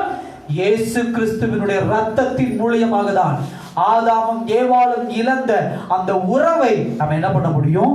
மீட்டு கொள்ள முடியும். ஹல்லேலூயா. மேலான ஒரு சத்தியம். ஆங்கிலத்தில் சொல்லும்போது தியாலஜி அப்படிமா, மேலான ஆழமான ஒரு சத்தியம். அதை அழகாக இந்த வசனத்தில் என்ன பண்ணியிருக்கிறார்? சொல்லி இருக்கிறார். ஹல்லேலூயா. என் தேவனே என்று சொல்லி இயேசு கிறிஸ்துவை குறிப்பிடுகிறது. அவருக்கும் தேவனுக்கும் உள்ள உறவை அந்த இடத்துல குறிப்பிடுகிறார். எனக்கும் தேவனுக்கும் உண்டான உறவு எப்படிப்பட்ட உறவு என்று சொல்லி என்ன பண்ணுகிறார்? தேவன் குறிப்பிடுகிறார். இது சாதாரண உறவு அல்ல. என் தேவன் யார், அவரை நான் எப்படி நெருங்க முடியும் என்று சொன்னால் இயேசு கிறிஸ்துவின் மூலியமாக தான் நெருங்க முடியும். அந்த இன்டிமேசி சொல்லுவாங்க, அந்த கனெக்ஷன். தேவனுடைய வலது பரிசுத்தில் வீற்றிருக்கும் ஒரே பேரான குமாரன் மூலியமாக தான் நான் தேவனை நெருங்க முடியும் என்பதை அப்போஸ்தலனாகிய பவுல் அந்த இடத்துல உறுதிப்படுத்துகிறார். அதே போல அந்த இடத்துல இன்னொன்று என்ன சொல்லுகிறார் என்று சொன்னால், அப்பா என் தேவனே அப்படின்னு கூப்பிடுற பாத்திரம் எனக்கு எப்படி வந்துச்சுன்னா, உங்க மகன் என்ன பண்ணுகிறார்? பிலிப்பியர் 2ஆம் அதிகாரம் 7ஆம் வசனத்தில் சொல்லப்பட்டது போல தன்னைத்தானே வெறுத்து அடிமையின் ரூபம் எடுத்து எங்கிருந்து வந்திருக்கிறாரு? மேல இருந்து வந்திருக்கிறார். அல்லேலூயா. மேல இருந்து வந்திருக்கிறார்.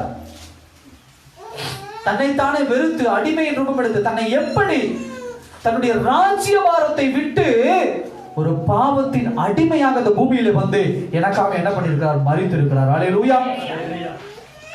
இன்னொரு காரியத்தை கூட அதுல பார்க்கலாம். நான்காவது காரியம் அழகாக சொல்லப்பட்டிருக்கிறது 8ஆம் வசனத்துல. முதலாவது, நான் உங்கள் எல்லோருக்காகவும். அல்லேலூயா. யாருங்க? எல்லோருக்காகவும். யாருக்காக? எல்லோருக்காகவும் நான் யார் இடத்துல கொண்டு வரேன்? தேவனிடத்துல உங்களுக்கு நான் என்ன பண்றேன்? ஸ்தோத்தரிக்கிறேன். அல்லேலூயா. நன்றாக கவனிங்க. அப்போஸ்தலனாகிய பவுல் அவருடைய வரலாறு பார்க்கும்போது அவர் எந்த இதுல வந்திருக்கிறாரு? யூத குலத்துல என்ன பண்ணிருக்காரு? வந்திருக்கிறார். இப்ப இந்த யூதர்கள் என்ன பண்ணல, என்ன சொல்றாங்க அப்படின்னா, நல்லா கவனிங்க. யூதர்கள் என்ன சொல்றாங்கன்னா, நாங்க தான் என்னது? மேல் ஜாதி. இது அந்த காலத்துல இருந்தே வந்த ஒரு பழக்க வழக்கம் தான். அங்கிருந்தா இங்க வந்துச்சு. அப்ப யூதர்கள் சொன்னாங்க, நாங்க தான் மேல் ஜாதி, கடவுள் எங்க இதுல தான் வந்திருக்கிறாரு. மற்றவர்கள் இந்த சமாரியர்கள் இந்த மாதிரி பல குரூப் இருக்கு. அவங்க எல்லாம் யாரு? கீழ் ஜாதி. இப்ப இவங்கெல்லாம் என்ன பண்ணக்கூடாது? இயேசு கிட்ட நெருங்க கூடாது. ஏன் முக்கியமாக யூதர்கள் ஏன் இயேசுவை ஏற்றுக்கொள்ள? நல்லா கவனிங்க. ஏன் ஏற்றுக்கொள்ளவில்லை என்று சொன்னால், அவருடைய பிறப்பை குறித்த சந்தேகமோ இல்ல அவரை குறித்த சந்தேகமோ அவர்களுக்கு கிடையாது. அவங்களுடைய கௌரவம். யாருடைய கௌரவம்? யூதர்களுடைய கௌரவம். அந்த கௌரவம் தான் இயேசுவை ஏற்றுக்கொள்ளல. நீங்க இயேசு என்ன பண்ணாரு? பாவிகளை போய் தொடுறாரு. விபச்சாரம் செய்து கொண்டு போய் அவங்கள தொட்டு நீங்க என்ன பண்ணாங்க? விபச்சாரம் செய்யாதீங்க அப்படிங்கிறார். சமாரிய பெண்ணோட போய் பேசுறாரு. இதெல்லாம் உங்களுக்கு பொறுக்கல. நம்மள மேல் ஜாதி, எப்படி நீ போய் கீழ் ஜாதியை தொடலாம்? எப்படி கீழ் ஜாதி? அவங்க சொல்ற வார்த்தை, நான் சொல்லல. அவங்க சொல்ற வார்த்தை எப்படி நீ அவங்களோட வச்சுக்கலாம்? ஆண்டவர் சொன்னார், நான் மேல் ஜாதி கீழ் ஜாதி பார்க்கல, எல்லாமே என்னுடைய பிள்ளைகள். நான் எல்லாருக்காக இந்த பூமியில வந்திருக்கேன். இவன் நான் ஏத்துக்க மாட்டேன். ஒண்ணு எங்க பக்கம் வந்து சேர்ந்து மேல் ஜாதியா மாறி ஆண்டவர் சொன்ன, உன் கூட சேர்ந்து நான் என்ன பண்ண மாட்டேன்? மேல் ஜாதியெல்லாம் மாற மாட்டேன். நீ இஷ்டம்னா என்கிட்ட வா. என்ன? நீ இஷ்டம்னா என்கிட்ட வா, வராட்டி போயிடு அப்படின்ட்டார். அல்லேலூயா. வராட்டி போயிடு அப்படின்ட்டார். உடனே உனக்கு எல்லாம் போயிட்டார். இப்ப அப்போஸ்தலனாகிய பவுல் அதான் அந்த இடத்துல சொல்றாரு. என்ன சொல்றாரு? எல்லோருக்காகவும் ஒரு கௌரவம் பிடிச்ச ஒரு ஆள், தன்னுடைய ஜாதி பெருமையை வைத்த ஒரு ஆளு ஆண்டவர் உடைச்சு என்ன பண்ணிட்டாரு? இப்ப ஆண்டவருக்குள்ள வந்தான் அந்த மனுஷனை உடைச்சு இப்ப என்ன பண்ணிட்டாரு? எல்லோருக்காகவும் ஜெபம் பண்ண வைக்கிற, ஸ்தோத்திரம் பண்ண வைக்கிற மனசை என்ன பண்ணாரு? ஆண்டவர் என்ன பண்ணாரு? கொடுத்தாரு. அல்லேலூயா. அந்த மோட்டிவ் பாருங்க. அப்போஸ்தலனாகிய பவுல் கொண்டு வருகிற ஒரே ஒரு கேட்டகரி, அப்போஸ்தலனாகிய பவுல் கொண்டு வருகிற ஒரே ஒரு தகுதி என்னன்னா, இங்க பாருங்க,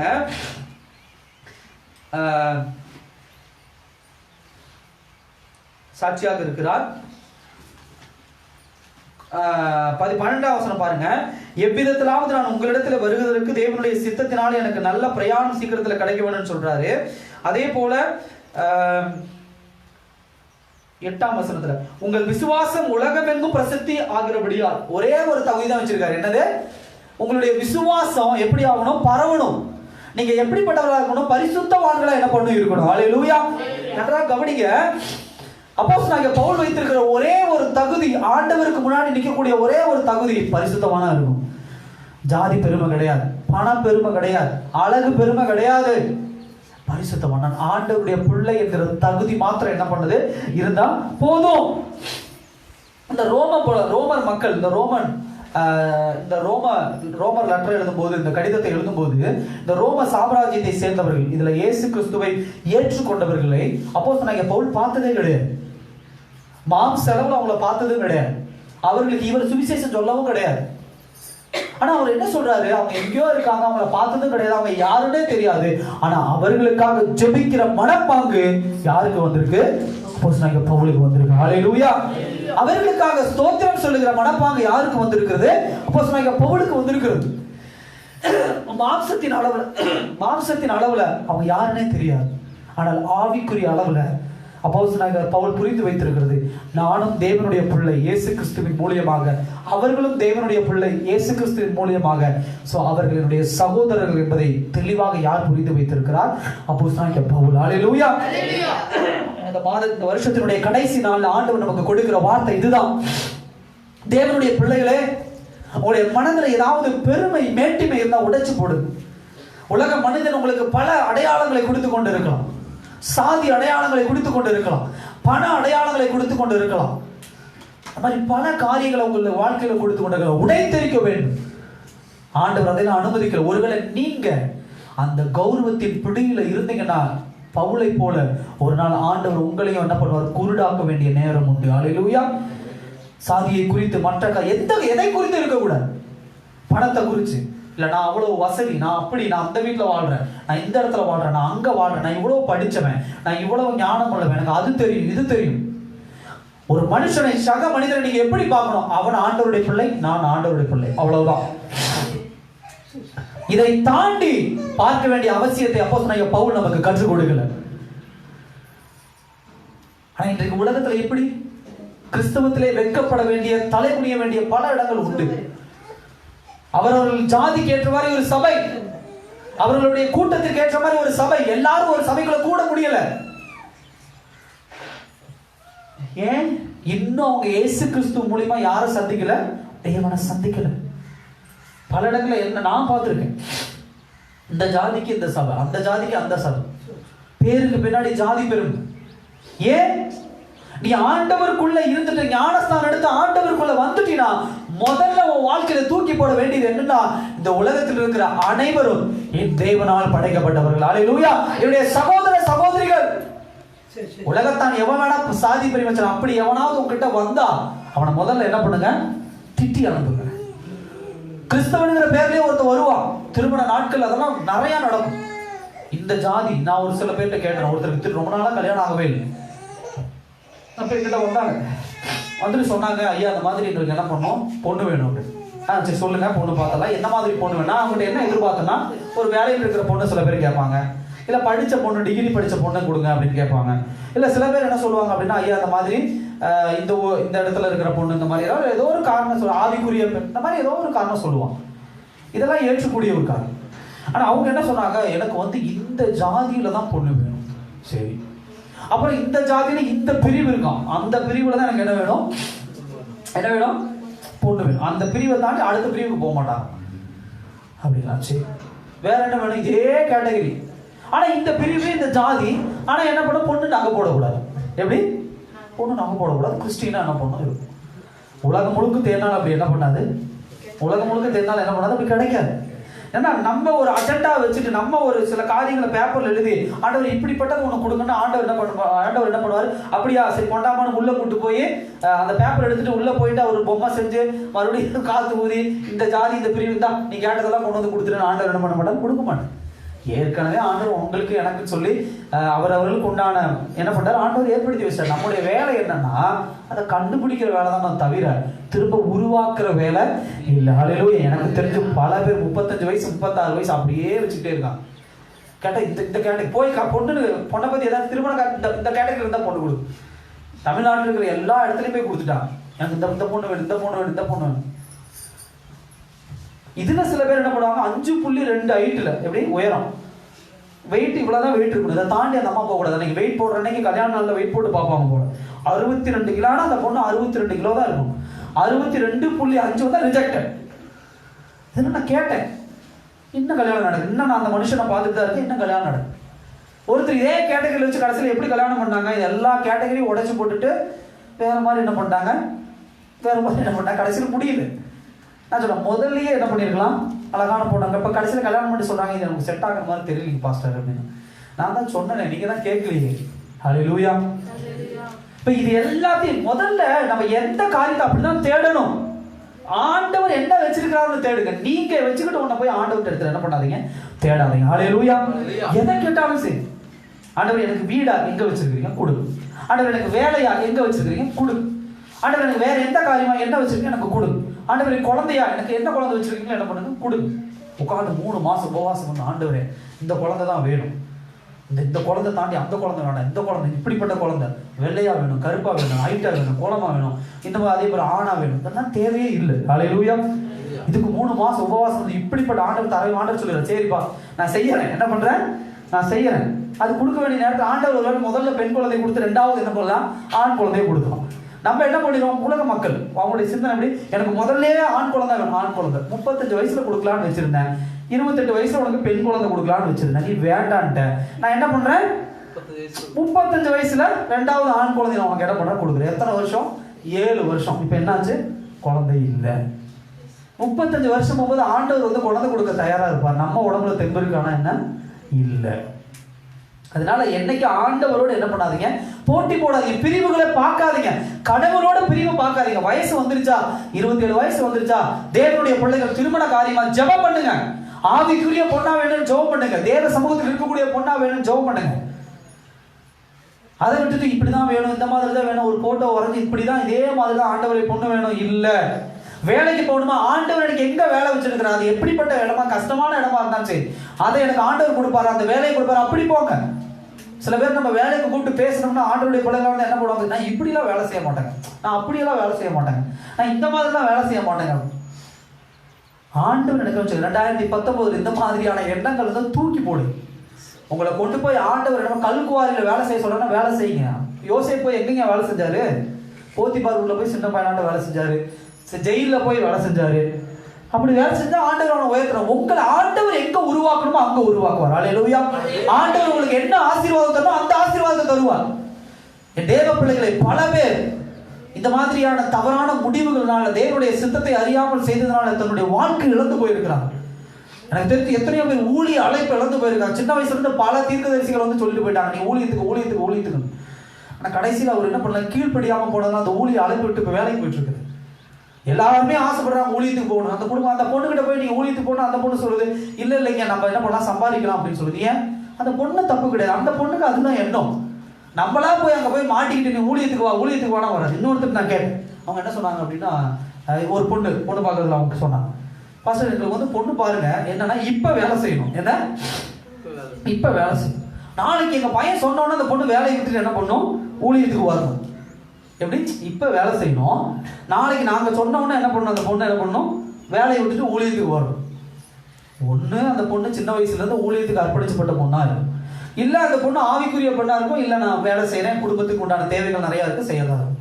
இது ரெண்டு கலந்து எப்படி வரும்? இன்ன வரைக்கும் அப்படிப்பட்ட பொண்ணு அவங்க என்ன பண்ணல, தேடவே. அப்ப தேவனுடைய பிள்ளையை எந்த இடத்துல எந்த பிரிவை பார்க்காதீங்க. எல்லா இடத்துலையும் ஒரு டாக்டர், ஒரு டாக்டரா ஆண்டவர் நமக்கு ஒரு டாக்டர் வச்சிருக்காரு. எதுக்கு, நம்ம உடல் சுகமாக்குது. ஒரு டீச்சர், ஒரு ஆசிரியர், நான் கற்றுக் கொடுக்க ஆசிரியர். ஒரு முதலாளி, எனக்கு சம்பளம் கொடுக்க ஒரு முதலாளி. அதே போலதான் எல்லா இடத்துலையும் என்னுடைய உறவினர், ஓகே நான் இந்த இடத்துல கடையில போய் வாங்குறேன், கடைக்காரர் எனக்கு உண்டான ஆகாரத்தை கொடுக்குறவர், அவ்வளவுதான். நான் வீடு கட்டுறேன், எனக்கு வந்து வீட்டை கட்டி கொடுக்குற ஒரு மனுஷன். என்னுடைய சாக்கடை கிளீன் பண்ணும், என் சாக்கடை கிளீன் பண்ற ஒரு மனுஷன், அவ்வளவுதான். இப்ப நானும் அதே மாதிரி எங்கேயோ ஒரு இடத்துல நிற்பேன். நானும் அதே மாதிரி ஏதோ ஒரு இடத்துல நான் ஒரு டாக்டரா நிக்கலாம், நான் ஒரு இன்ஜினியரா நிக்கலாம், நான் ஒரு வேலை செய்யற மனுஷனா நிக்கலாம், நான் ஒரு தொழிலாளியா நிக்கலாம், நான் ஒரு முதலாளியா நிக்கலாம், நான் எங்கோ ஒரு அவ்வளவுதான். மனுஷனுக்கு உண்டான பிரிவு. இந்த கடைக்கு நான் போக மாட்டேன், அவங்க வந்து அந்த ஜாதி. இங்க நான் போவேன், இவங்களை வேலைக்கு நான் விட மாட்டேன், இவங்க இந்த ஜாதி. தேவையில்லை. அல்லேலூயா. அந்த பிரிவை எங்க பார்க்கலன்னா பண விஷயத்துல வேணா பார்க்கலாம். என்ன, இவர் விலை அதிகமா வைக்கிறாரு, அவர் விலை கம்மியா, அங்க போறாங்க, அது தப்பு இல்லை. இவர் வேலைக்கு கூப்பிட்டா 2000 ரூபாய் கேட்கிறாரு, அவர் வேலைக்கு கூப்பிட்டா 1000 ரூபாய் கேட்கிறாரு, அது ஓகே. ஆனா இந்த ஜாதி கிறிஸ்தவர்கள் இன்னைக்கு பல பேர் அப்படி பார்த்துட்டு இருக்கிறாங்க. என் தேவனுடைய பிள்ளை, நீங்க என்ன ஆண்டவரை என் தேவனே அப்படின்னு கூப்பிடுறதுக்கு என்ன பிரிவு? கொஞ்சம் ஏதேன் தோட்டத்துக்கு வாங்க. ஆண்டவர் யாரை உருவாக்கினார்? ஆதாமையும் ஏவாளையும் தான் ஆண்டவர் என்ன பண்ணார், உருவாக்கினார். அல்லேலூயா. ஒரு 25 ஜாதிக்கு, ஒவ்வொரு ஜாதிக்கு ஒவ்வொரு ஆதாம் உருவாக்கினாரா? இந்த ஜாதி ஆதாம், இந்த ஜாதி ஆதாம், இந்த ஜாதி ஆதாம், இந்த ஜாதி ஏவா, இந்த ஜாதி ஏவா, இந்த போங்க, உங்களுக்கு கம்யூனிட்டி சர்டிபிகேட் கொடுத்தாச்சு, ஜாதி சான்றிதழ், நீங்க இந்த ஜாதியிலே தான் வரணும். இல்ல, தேவனுடைய பிள்ளையே அப்போஸ்தலனாகிய பவுல் அதான் அந்த இடத்துல சொல்ல, எல்லோருக்காகவும் நன்றி சொல்லுகிற பாக்கியம் சபையில எல்லோருக்கும் சொல்லுங்க. எல்லா வீட்டுக்கும் போங்க, எல்லா வீட்டுக்கும் வாங்க. மற்ற மனுஷன் உன்கிட்ட வந்து ஜாதியை பேசினா அவனை கடித்து கொள்ளுங்க. டீ கடைக்கு போறதுல ஜாதி, எல்லா இடத்துலயும் ஜாதி. இன்னைக்கு அது மிகப்பெரிய பிரச்சனை, வேறா முளைச்சு கிடக்கு. உலகம் நம்ம அந்த ஒரு பொசிஷனுக்கு இப்ப திரும்ப தள்ளிக்கிட்டு இருக்கு. அப்போஸ்தலனாகிய பவுல் அதை கண்டிக்கிறார். அந்த காரியத்துக்கு என்ன பண்ணாதீங்க, போகாதீங்க. தேவனை எப்பொழுதும் ஒரே காரியம், இந்த பூமி தேவனுடையது, இந்த இருக்கிற எல்லா மனுஷர்களும் யாருடைய பிள்ளைகள்? ஒரே ஜாதி. யாருடைய ஜாதி? தேவ ஜாதி. ஹல்லேலூயா, ஆண்டவருடைய ஜாதி. அது மாத்திரம் தான், அதை தாண்டி வேற ஒரு ஜாதியே இல்ல, தேவனுடைய ஜாதி. அதை மாத்திரம் மனசுல வச்சுக்கணும். ஹல்லேலூயா. கடைசியாக நான் சொல்லி முடிக்கிற ஒரே ஒரு காரியம், 5வது காரியம், அகேஷன். அதாவது அந்த நேரம். நன்றாக கவனிங்க, 8ஆம் வசனத்தை சொல்றாரு, உங்க விசுவாசம் உலகமெங்கும் பிரசித்தி ஆகிறபடியால். ஹல்லேலூயா. எந்த நேரத்துல அப்போஸ்தலனாகிய பவுல் இந்த நன்றியை சொல்றாரு? அந்த ஜனங்களுடைய விசுவாசம் உலகம் முழுவதும் என்ன ஆகுதுங்க? பிரசித்தி ஆகுது, பரவுது. இயேசு கிறிஸ்துவினுடைய பிள்ளைகளுடைய மகிமை, அதாவது அவருடைய பேரு உலகம் முழுவதும் பிரசித்தி ஆகும்போது அப்போஸ்தலனாகிய பவுலுக்கு சந்தோஷம். ஹல்லேலூயா. என்ன சந்தோஷம் தெரியுமா? அவங்க யாருன்னு தெரியாது, அவங்கள பார்த்தது கிடையாது, எனக்கு அவங்களுக்கு ஒரு தொடர்பு கிடையாது. ஆனா ஒரே ஒரு தொடர்பு, நானும் ஏசப்பாவின் பிள்ளை, அவர்களும் ஏசப்பாவின் பிள்ளை. இப்ப காது விட கேட்கிறாரு. இந்த மாதிரி ரோம் பட்டணத்துல இருக்கிறவங்க வந்து ரொம்ப விசுவாசத்துல உண்மை உள்ளவர்களா இருக்காங்க, ரொம்ப ஆவிக்குரிய வாழ்க்கையில வளர்ந்துருக்காங்க. உடனே அப்போஸ்தலனாகிய பவுலுக்கு தாங்கல, முழங்கால படிட்டு ஏசப்பாவை நோக்கி சொல்றாரு, ஏசப்பா, இந்த பிள்ளைங்க இவ்வளவு விசுவாசத்தோடு இருக்காங்களே, அவங்களுக்கு என்னது? நன்றி. ஹல்லேலூயா. அதுதான் நேரம். அப்போஸ்தலனாகிய பவுல் அது ஒண்ணுதான் என்ன பண்றாரு? காரணமா வைக்கிறாரு. அப்ப அப்போஸ்தலனாகிய பவுல் அடுத்தது நமக்கு ரோமர் கடிதத்தின் மூலமா என்ன சொல்றாரு? நம்மளுடைய விசுவாசம் என்ன பண்ணும்? உலகம் முழுவதும் பிரசித்தி படணும். வீட்டுக்குள்ளே பிரசித்தி பட மாட்டேங்க. உங்களுடைய நம்பிக்கை. பிள்ளைகளுக்கு நம்ம என்ன சொல்லி தரோம்? ஏதாவது ஒன்று காரணம், ஏசப்பாட்ட கேளுன்னு சொல்லி தரோமா? இல்ல, அப்பாட்ட கேளு, தாத்தாட்ட கேளு, பாட்டி கிட்ட கேளு, சித்தப்பாட்ட கேளு, சித்திப்பு கிட்ட கேளு, இப்படிதான் சொல்லி தரோம். ஆனா எந்த காரியத்தும் பிள்ளைகளுக்கு சின்ன வயசுல இருந்தே சொல்லி கொடுங்க. என்ன சொல்லி கொடுங்க? யார்கிட்ட கேளு? தேவன்கிட்ட போய் கேளு. அப்பா எனக்கு ஒரு பேனா வேணும், தேவன்கிட்ட போய் கேளு. அப்பா எனக்கு இது வேணும், தேவன்கிட்ட போய் கேளு. வாங்கிட்டு வந்து கொடுத்தோம்னா சொல்லக்கூடாது, நான் கஷ்டப்பட்டு வேர்வை சிந்தி உழைச்சு என்ன பண்ணிருக்கிறேன், பேங்க்ல பணம் போட்டு நான் என்ன பண்ணிருக்கிறேன், வட்டி வாங்கி நான் வாங்கிட்டு வந்திருக்கேன், அதெல்லாம் சொல்லக்கூடாது. கொண்டு வந்து கொடுத்து ஆண்டவர் என்ன பண்ணாரு? கொடுத்தார். ஹல்லேலூயா. யாரு கொடுத்தா? ஆண்டவர் கொடுத்தார். நான் வச்சுக்கோ, நீ ஜெபம் பண்ணல, ஆமா ஆண்டவர் கொடுத்தார். பழக்குங்க அப்படி பிள்ளைகளை. சர்ச்சுக்கு வரதுலயே நம்ம பிள்ளைகள், அம்மா எனக்கு தொண்டை வலிக்குது, படுத்துக்குமா, பாப்பா படுத்துக்கோ.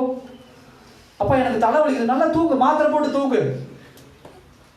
குழந்தைங்களை அவன் குளிருது, எனக்கு நல்லா போற போதி தூங்கு. குழந்தைங்களை எப்படி அந்த விசுவாசத்தில் வளரும்? ஏன்னா இது பிள்ளைங்க எங்க இருந்து கத்துக்கிறாங்க அப்படின்னா நம்மகிட்ட இருந்து தான் கத்துக்கிறாங்க. இந்த விசுவாசத்தை பிள்ளைகள் எங்கே கற்றுக்கொள்ளுகிறாங்க? மற்றவங்க எங்கே கற்றுக்கொள்ள? நம்மகிட்ட இருந்து. நான் எந்த இடத்துல எப்படி இருக்கணும், அதை நான் கெட்ட வார்த்தை பேசிட்டே இருந்தா என் பிள்ளைங்க இந்த வார்த்தையெல்லாம் இருக்கா? பிள்ளைங்க அப்படிதான் கத்துக்கிறாங்க. நான் கெட்ட வார்த்தை பேசினா என் பையன் கெட்ட வார்த்தை பேசுவான், என் பிள்ளை கெட்ட வார்த்தை பேசும். அப்ப நான் ஆவிக்குரிய எப்படி ஏசப்பா சோத்திர சோத்திரம் சொன்னா என் பிள்ளையும் சோத்திரம் என்ன பண்ண சொல்லும். ஒரு நாள் இந்த ஒரு சின்ன காரியம் நடந்தது. ஒருத்தர் வீட்டில் நம்ம ஜெபம் பண்ண போயிருக்கோம். எனக்கு அன்னைக்கு ஆச்சரியம். அப்போ அங்கே வீட்டுக்கு போயிட்டு சோத்திர வழி பாட்டு பாடி நான் வீட்டுக்கு போறேன். அன்னைக்கு தான் நானே உணர்ந்தேன், இதுக்கு முன்னாடி என்னுடைய மகளுக்கு அந்த பாட்டை நான் சொல்லி கொடுத்ததே கிடையாது. அப்போ பாட்டு அங்கே பாடணும், அவ்வளோதான். அங்கே பாட்டு பாடிட்டு வீட்டுக்கு 7 மணிக்கு என்ன அந்த ஜெபம் நம்ம பண்ணோம். 8:30 வீட்டுக்கு வந்து சாப்பாடு ஊட்டுறோம். சாப்பாடு ஊட்டும் பொழுது திடீர்னு அந்த பொண்ணு என்ன பண்ணுது அப்படின்னா, சோத்திர 2 லைன் அது பாட்டுக்கு பாடு. என்ன பண்ணுதுங்க? 2 லைன். எங்க கத்துக்கிட்டுச்சு? யாரும் சொல்லி கொடுத்தா? யாரும் உட்காந்து இப்படி சொல்லு அப்படி சொன்னா யாரும் கத்து கொடுக்கல. அப்போ இந்த குழந்தைகள் என்ன பண்றாங்க? உட்காந்து கவனிக்கிறாங்க. எனக்கே ஆச்சரியமா போச்சு, எப்படி கவனிச்சு 2 லைன் அழகா பாடி முடிச்சிருச்சு. அப்ப 2 லைனை அந்த குழந்தை மனசுல ஞாபகம் வைக்கும் அப்படின்னா, நீங்க பேசுற ஒவ்வொரு வார்த்தையும் அந்த குழந்தை என்ன பண்ணும்? உங்க மனைவி என்ன வார்த்தை சொல்லி திட்டுறீங்களோ அதுக்கு என்ன பண்ணும் தெரியும். உங்க கணவரை நீங்க என்ன வார்த்தை சொல்லி அப்பா அந்த பக்கம் போயிட்டாருன்னு என்ன பண்ணுவோம்? நம்ம சில நேரத்தில் திட்டுவோம், பின்னாடி மகள் இருக்கிறது பார்க்கறது இல்லை. ஒரு வார்த்தை சொல்லி என்ன பண்ணுவோம்? போயிட்டான் பாரு அப்படின்னு நம்ம திட்டுவோம். நீங்க இந்த பக்கம் போனோம்னா அந்த பிள்ளை போய் திட்டும், போயிட்டான் பாருன்னு அம்மா உன்னை சொல்லிச்சுப்பா அப்படின்னா அந்த பிள்ளையும் போய் திட்டும். அப்ப எந்த இடத்துல எவ்வளவு கோபம் இருந்தாலும் பிள்ளைகளை வெளியே அனுப்பிட்டு ஒருவேளை சண்டை போடலாம். இல்ல எந்த இடத்துல இருந்தாலும் சில பிள்ளைகளை பழக்கும் பொழுது சபைக்கு வருதுல, அதான் சொல்ற விசுவாசம் பரவணும். எப்படி பரவணும்? ஒரு நாள் நீங்க சொல்லணும், சின்ன வயசுல என் பிள்ளைய நான் என்ன பண்ணாங்க, 7 மணிக்கு சின்ன வயசுல அடிச்சு சர்ச்சை கூட்டிட்டு போகணும். இன்னைக்கு பாருங்க அந்த பிள்ளை சர்ச்சில் எப்படி இருக்கு, எவ்வளவு ஒழுக்கமா இருக்கு. சொல்ல முடியுமா? நம்மளால சொல்ல முடியுமான ஒரு கேள்விக்குறி. எப்படி அந்த குழந்தை விசுவாசத்தில்? நானே விசுவாசத்தில் இல்ல, நான் விசுவாசத்தில் இல்லாத போது எப்படி அந்த குழந்தை என்ன பண்ணும்? விசுவாசத்தில் இருக்கும். எனக்கு இதுல ரொம்ப பிடிச்சது அந்த குணாதிசயங்கள் வெளிப்படுது. அப்போஸ்தலனாகிய பவுல் விசுவாசத்துல வளர்றவங்களை பார்த்து ரொம்ப பூரிப்படைகிறார். அதே போல அவர்களுடைய கேரக்டர், அவருடைய குணங்கள், அவருடைய அன்பு, அதே போல அவங்க கொடுக்கிற முன் உதாரணத்துவம். நம்முடைய சபையில 20 பேர் 25 பேர், இந்த 25 பேர் எத்தனை பேத்துக்கு விசுவாசம் உள்ள பிள்ளைகளா தெரியுறீங்க? உங்க வீட்டு பக்கத்து வீட்டுக்காரங்க சொல்றாங்க, என்னங்க நீங்க எப்ப பார்த்தாலும் ஏசுனே சொல்லிட்டு இருக்கிறீங்க. ஏங்க நாளைக்கு இந்த மாதிரி கரண்ட் பில்லு கட்டணுங்க, காசு நம்ம கையில் இல்லைன்னு அவங்களுக்கும் தெரியும். ஆனா சொல்றாங்க, அம்மா நாளைக்கு கரண்ட் பில்லு கட்டணும், உங்ககிட்ட காசு இல்லையே, என்ன ஏசு தருவா. நாளைக்கு ஹாஸ்பிட்டல் ஒரு வியாதி வந்துருச்சு, எல்லாம் தூக்கிட்டு போறோம், எங்க உங்ககிட்ட காசு இருக்கா, ஆண்டவர் பார்த்து கொள்வோம். இப்படிப்பட்ட வார்த்தைகளை திரும்ப சொல்லும்போது அவங்க சொல்லி என்ன அதெல்லாம் போய் அதே மாதிரி ஆண்டவர் ஏதோ ஒரு வகையில பூர்த்தி செய்வார், ஏதோ ஒரு வகையில கரண்ட் கட்ட உதவி செய்வார், வியாதி ஏதோ ஒரு வகையில சுகமாக்குவார். வந்து அந்த அம்மா கேட்கும், ஏங்க நீங்க சொல்லிட்டு போனீங்களே ஏசு அதே மாதிரி சுகமாக்கிட்டாரு, நானும் என்ன பண்றேன் அந்த இயேசுட்ட போறேன். ஹல்லேலூயா. நம்ம போய் கதவை தட்டி இயேசுன்னு ஒருத்தர் இருந்தாரு சொல்ல தேவையே இல்லைங்க. பாருங்க, ரோமர் பட்டணத்திலிருந்து அப்போஸ்தலனாகிய பவுல் அனதர் ஒரு மூலையில் இருக்கிறாரு. அவரு காதுக்கு வருது, அங்க இருக்கிற மக்கள் எல்லாம் விசுவாசத்துல என்ன பண்றாங்க, பிரசித்தி பெற்றவர்களாக இருக்கிறாங்க. ஹல்லேலூயா. தேவனுக்கு எப்படி நீ நன்றியை செலுத்தணும்னு சொன்னா இப்படிதான் நன்றியை செலுத்தணும். இது ஒரு காரணி. அது உடைய விசுவாசத்தினுடைய வளர்ச்சி, உடைய விசுவாசத்தினுடைய அளவு. உடைய விசுவாசத்துல என்னைக்கு டவுட் பண்ணாதீங்க, சந்தேகப்படாதீங்க. தேவனை என்றைக்கு சந்தேகப்படாதீர்கள். எப்ப சந்தேகம் வரும் தெரியுமா? பாவம் இருந்தாதான் சந்தேகம் வரும். ஒரு மனுஷனுக்கு எப்ப சந்தேகம் வரும்? பாவம். தான் தப்பு பண்ணாதான் அடுத்தவன தப்பான கண்ணோட்டத்துல என்ன பண்ணுவான், பாப்பான். ஹல்லேலூயா. ஒத்துக்கிறீங்களா? நான் தப்பு பண்ணேன்னா, நான் திருடுனாதான் நான் என்ன பண்றேன், ஒரு பொருளை திருடிட்டு கொண்டாந்து நான் இங்க வைக்கிறேன் அப்படின்னா, ஒரு 2 பேர் அதை சுத்தி நின்னா என்ன யோசிப்பேன், நானே திருடிட்டு வந்து வச்சிருக்கேன், இவனுக்கு 2 பேரும் சுத்திட்டு இருக்காங்க, எதுக்கு? ஒருவேளை திருடிடுவானுங்களோ. திருடனுக்கு தான் தெரியும். திருடனுங்க எப்படிங்குமே அப்படிதான். நம்ம பல இடத்துல பார்த்தது உண்டு. 5 பேர் சேர்ந்து திருடுறானுங்கன்னா என்ன பண்ணுவானுங்க, அந்த 5 பேரும் மனசுல ஒரு கால்குலேஷன் போட்டு வைப்பானுங்க. என்னது, எப்படியாவது அவன் திருடிடுவானு, எப்படியாவது இவன் புதைச்சு வைக்கிறானா, இவன் போய் திருடிடுவான். நாம என்ன, நமக்குள்ள பாவத்தின் விதை, விபச்சாரத்தின் எண்ணம் விதைக்கப்பட்டிருந்தால் நம்ம கூட பேசுறவங்க எல்லாம் அதே கண்ணோட்டத்தோடு நம்ம என்ன பண்ணுவோம், பார்ப்போம். ஹல்லேலூயா. உங்களுக்குள்ள விசுவாசத்தின் விதை விதைக்கப்பட்டிருக்குன்னா, தேவனுடைய பிள்ளை என்கிற விதை விதைக்கப்பட்டிருக்குன்னா, நீங்க யார் யாரெல்லாம் பாக்குறீங்களோ அவங்களும் உங்களுக்கு எப்படிப்பட்டவங்களா தருவாங்க, பரிசுத்தவான்களாய் தருவாங்க. ஹல்லேலூயா. அப்ப உங்களுடைய வாழ்க்கை மற்றவருடைய வாழ்க்கையை விசுவாசத்திலே வளர வைக்கும். உங்களுடைய வாழ்க்கை மற்றவருடைய வாழ்க்கையில அன்பிலே வளர வைக்குமோ தவிர நீங்களும் பாவம் பண்ண மாட்டீங்க, அவங்களையும் பாவத்துக்கு தூண்ட மாட்டேன். இன்னைக்கு நான் குடிக்கல, என்கிட்ட குடிப்பழக்கம் இல்லை அப்படின்னா என் கூட இருக்கிறவனை போய் நான் என்ன பண்ண மாட்டேன், குடிக்க தூண்ட மாட்டேன். ஆனா என்ன ஒருத்தர் குடிக்க தூண்டுறான் அப்படின்னு சொன்னா அவன் குடிப்பழக்கத்துல பாவத்துல இருக்கான், அதை புரிஞ்சுக்கோங்க. அப்ப அவன் என்ன தூண்டுறான் அப்படின்னு சொன்னா அவன் குடிப்பழக்கத்தின் பாவத்தில் இருக்கும்போது என்ன குடிங்க, குடிச்சிட்டு என்ன பண்ணுங்க, வீட்டுல போய் சண்டை போடுங்க, வீட்டுல என்ன பண்ணுங்க, தப்பா பேசுங்க, எல்லாவற்றும் மேல உன்னுடைய ஆயுசு நாட்களை குறைத்து கொண்டு வரும். உதாரணத்துக்கு 40 வயசுல நீங்க நல்லா ஆசீர்வாதமா இருக்கணும், இதுதான் தேவனுடைய சித்தம். 30 வயசுல குடிச்சு நுரையீரலையும் காணும், ஈரலையும் காணும். கேமரா மாதிரி இந்த பக்கம் வச்சா அந்த பக்கம் ஃபுல்லா தெரியுது. அப்புறம் எங்க 40 வயசுல ஆசீர்வாதத்தை அனுபவிக்க முடியும்? இதெல்லாம் உங்க உடம்ப பிசாசானவன் என்ன பண்ற, கெடுத்துக்கொள்ள வைக்கிறான். அதான் சொல்லுங்க. ஆண்டவர் எதற்கு ஒரு மனைவி, ஒரு கணவன், ஒரு குடும்பத்தை கொடுத்திருக்கிறார், அதில் இருக்கிற சந்தோஷத்தை அனுபவிக்க ஒரு மனுஷன் கொடுத்திருக்கிறார். எப்ப பார்த்தாலும் சண்டை, இந்த கதவுல அந்த அம்மா போயிருது, அந்த கதவுல அந்த ஐயா போயிடுறாரு, வீட்டுல பார்த்தா பிள்ளைங்க சாப்பாடு இல்லாம உட்காந்து என்ன கேட்ட சண்டை. இதுவா விசுவாசத்தினுடைய பிரசித்தி? இதுதான் பக்கத்து வீட்டுக்கு போகும். என்ன எப்ப பார்த்தாலும் கெட்ட வார்த்தையில் என்ன பண்றாங்க, புருஷனை முன்னாடி சண்டை போட்டு இருக்காங்க. ஞாயிற்றுக்கிழமை காலையில் ஆனா தலைக்கு குளிச்சு என்ன பண்ணிடுறாங்க, பைபிள் எடுத்துட்டு எங்க போறோம், சர்ச்சு. கிறிஸ்துமஸ் நாள்னா 4 கேக்கு. அப்போ அவங்க மத்தியில எப்படி பரவும்னா, ஏசி யாருன்னு பரவாது, கிறிஸ்துமஸ் ஆனா 4 கேக் என்ன பண்ணுவாங்க, கொடுப்பாங்க. இன்னைக்கு புது ட்ரெஸ் போட்டிருக்காங்கன்னா இன்னைக்கு என்ன பண்றாங்க, சர்ச்சுக்கு என்ன பண்றாங்க, போறாங்க. இதுதான் பரவும். ஏன்னா கெட்ட வார்த்தை போய் சண்டை போட்டுனா இதுதான் பரவும். அதே நேரத்தில் குடும்பத்துல சந்தோஷ சமாதானம், அந்த அம்மா வீட்டுல சண்டைனா அங்க பாரு, அந்த குடும்பத்துல ஏதாவது கெட்ட வார்த்தை பேசுறாங்களா, ஏதாவது சண்டை வருதா, குடும்பம் எவ்வளவு சந்தோஷமா என்ன பண்றாங்க, மகிழ்ச்சியா இருக்கிறாங்க. கடன் வாங்குறாங்களா, வாங்கவே மாட்டேங்கிறாங்க. சரி ரொம்ப வருஷமா எக்ஸல்ல தான் போறாங்க, ஆனா அதுலயும் சந்தோஷமா போறாங்க. கடனை வாங்கி ஒரு கார் வாங்கி வச்சாலும் கார்ல ஏறதுக்கு ஆளு இல்லை, புருஷன் பொண்டாட்டிக்குள்ள சண்டை. ஆனா எக்ஸல்ல போனாலும் சந்தோஷமா போறாங்க. உடனே அவங்க கேட்பான், எப்படி நீங்க சந்தோஷமா? நான் ஏசப்பாவின் பிள்ளைங்க. ஹல்லேலூயா. இப்படிதாங்க மத்தவங்களை நீங்க இன்ஃப்ளூயன்ஸ் பண்ணணும், இப்படிதாங்க மத்தவங்களை நீங்க பேசணும், தேவ சத்தியத்தை கொண்டு போகணும். அதை விட்டுட்டு மற்ற கடவுள்களை தவறாக பேசி கொண்டு போவது அல்ல, அது ரொம்ப முட்டாள்தனமான ஒரு காரியம். அதை என்றைக்கும் நம்முடைய சபையை சார்ந்தவர்கள் இதை கேட்கிறவங்க யாரும் என்ன பண்ணிடாதீங்க, தயவு செய்து மற்றவருடைய நம்பிக்கையை குலைக்க கூடாது. உன் நம்பிக்கை என்ன நீங்க சொல்லுங்க, அவ்வளவுதான். அவங்க நம்பிக்கை எதுவாக இருந்துட்டு போகுது, அது சரி தவறு என்பதை அவர்கள் முடிவு செய்து கொள்ளட்டும். அது அவர்களுக்கும் மற்றவர்களுக்கும் உண்டான விஷயம். நான் இயேசு வணங்குறேங்க, நான் சந்தோஷமா இருக்கேன், இதுதான் என் வாழ்க்கை.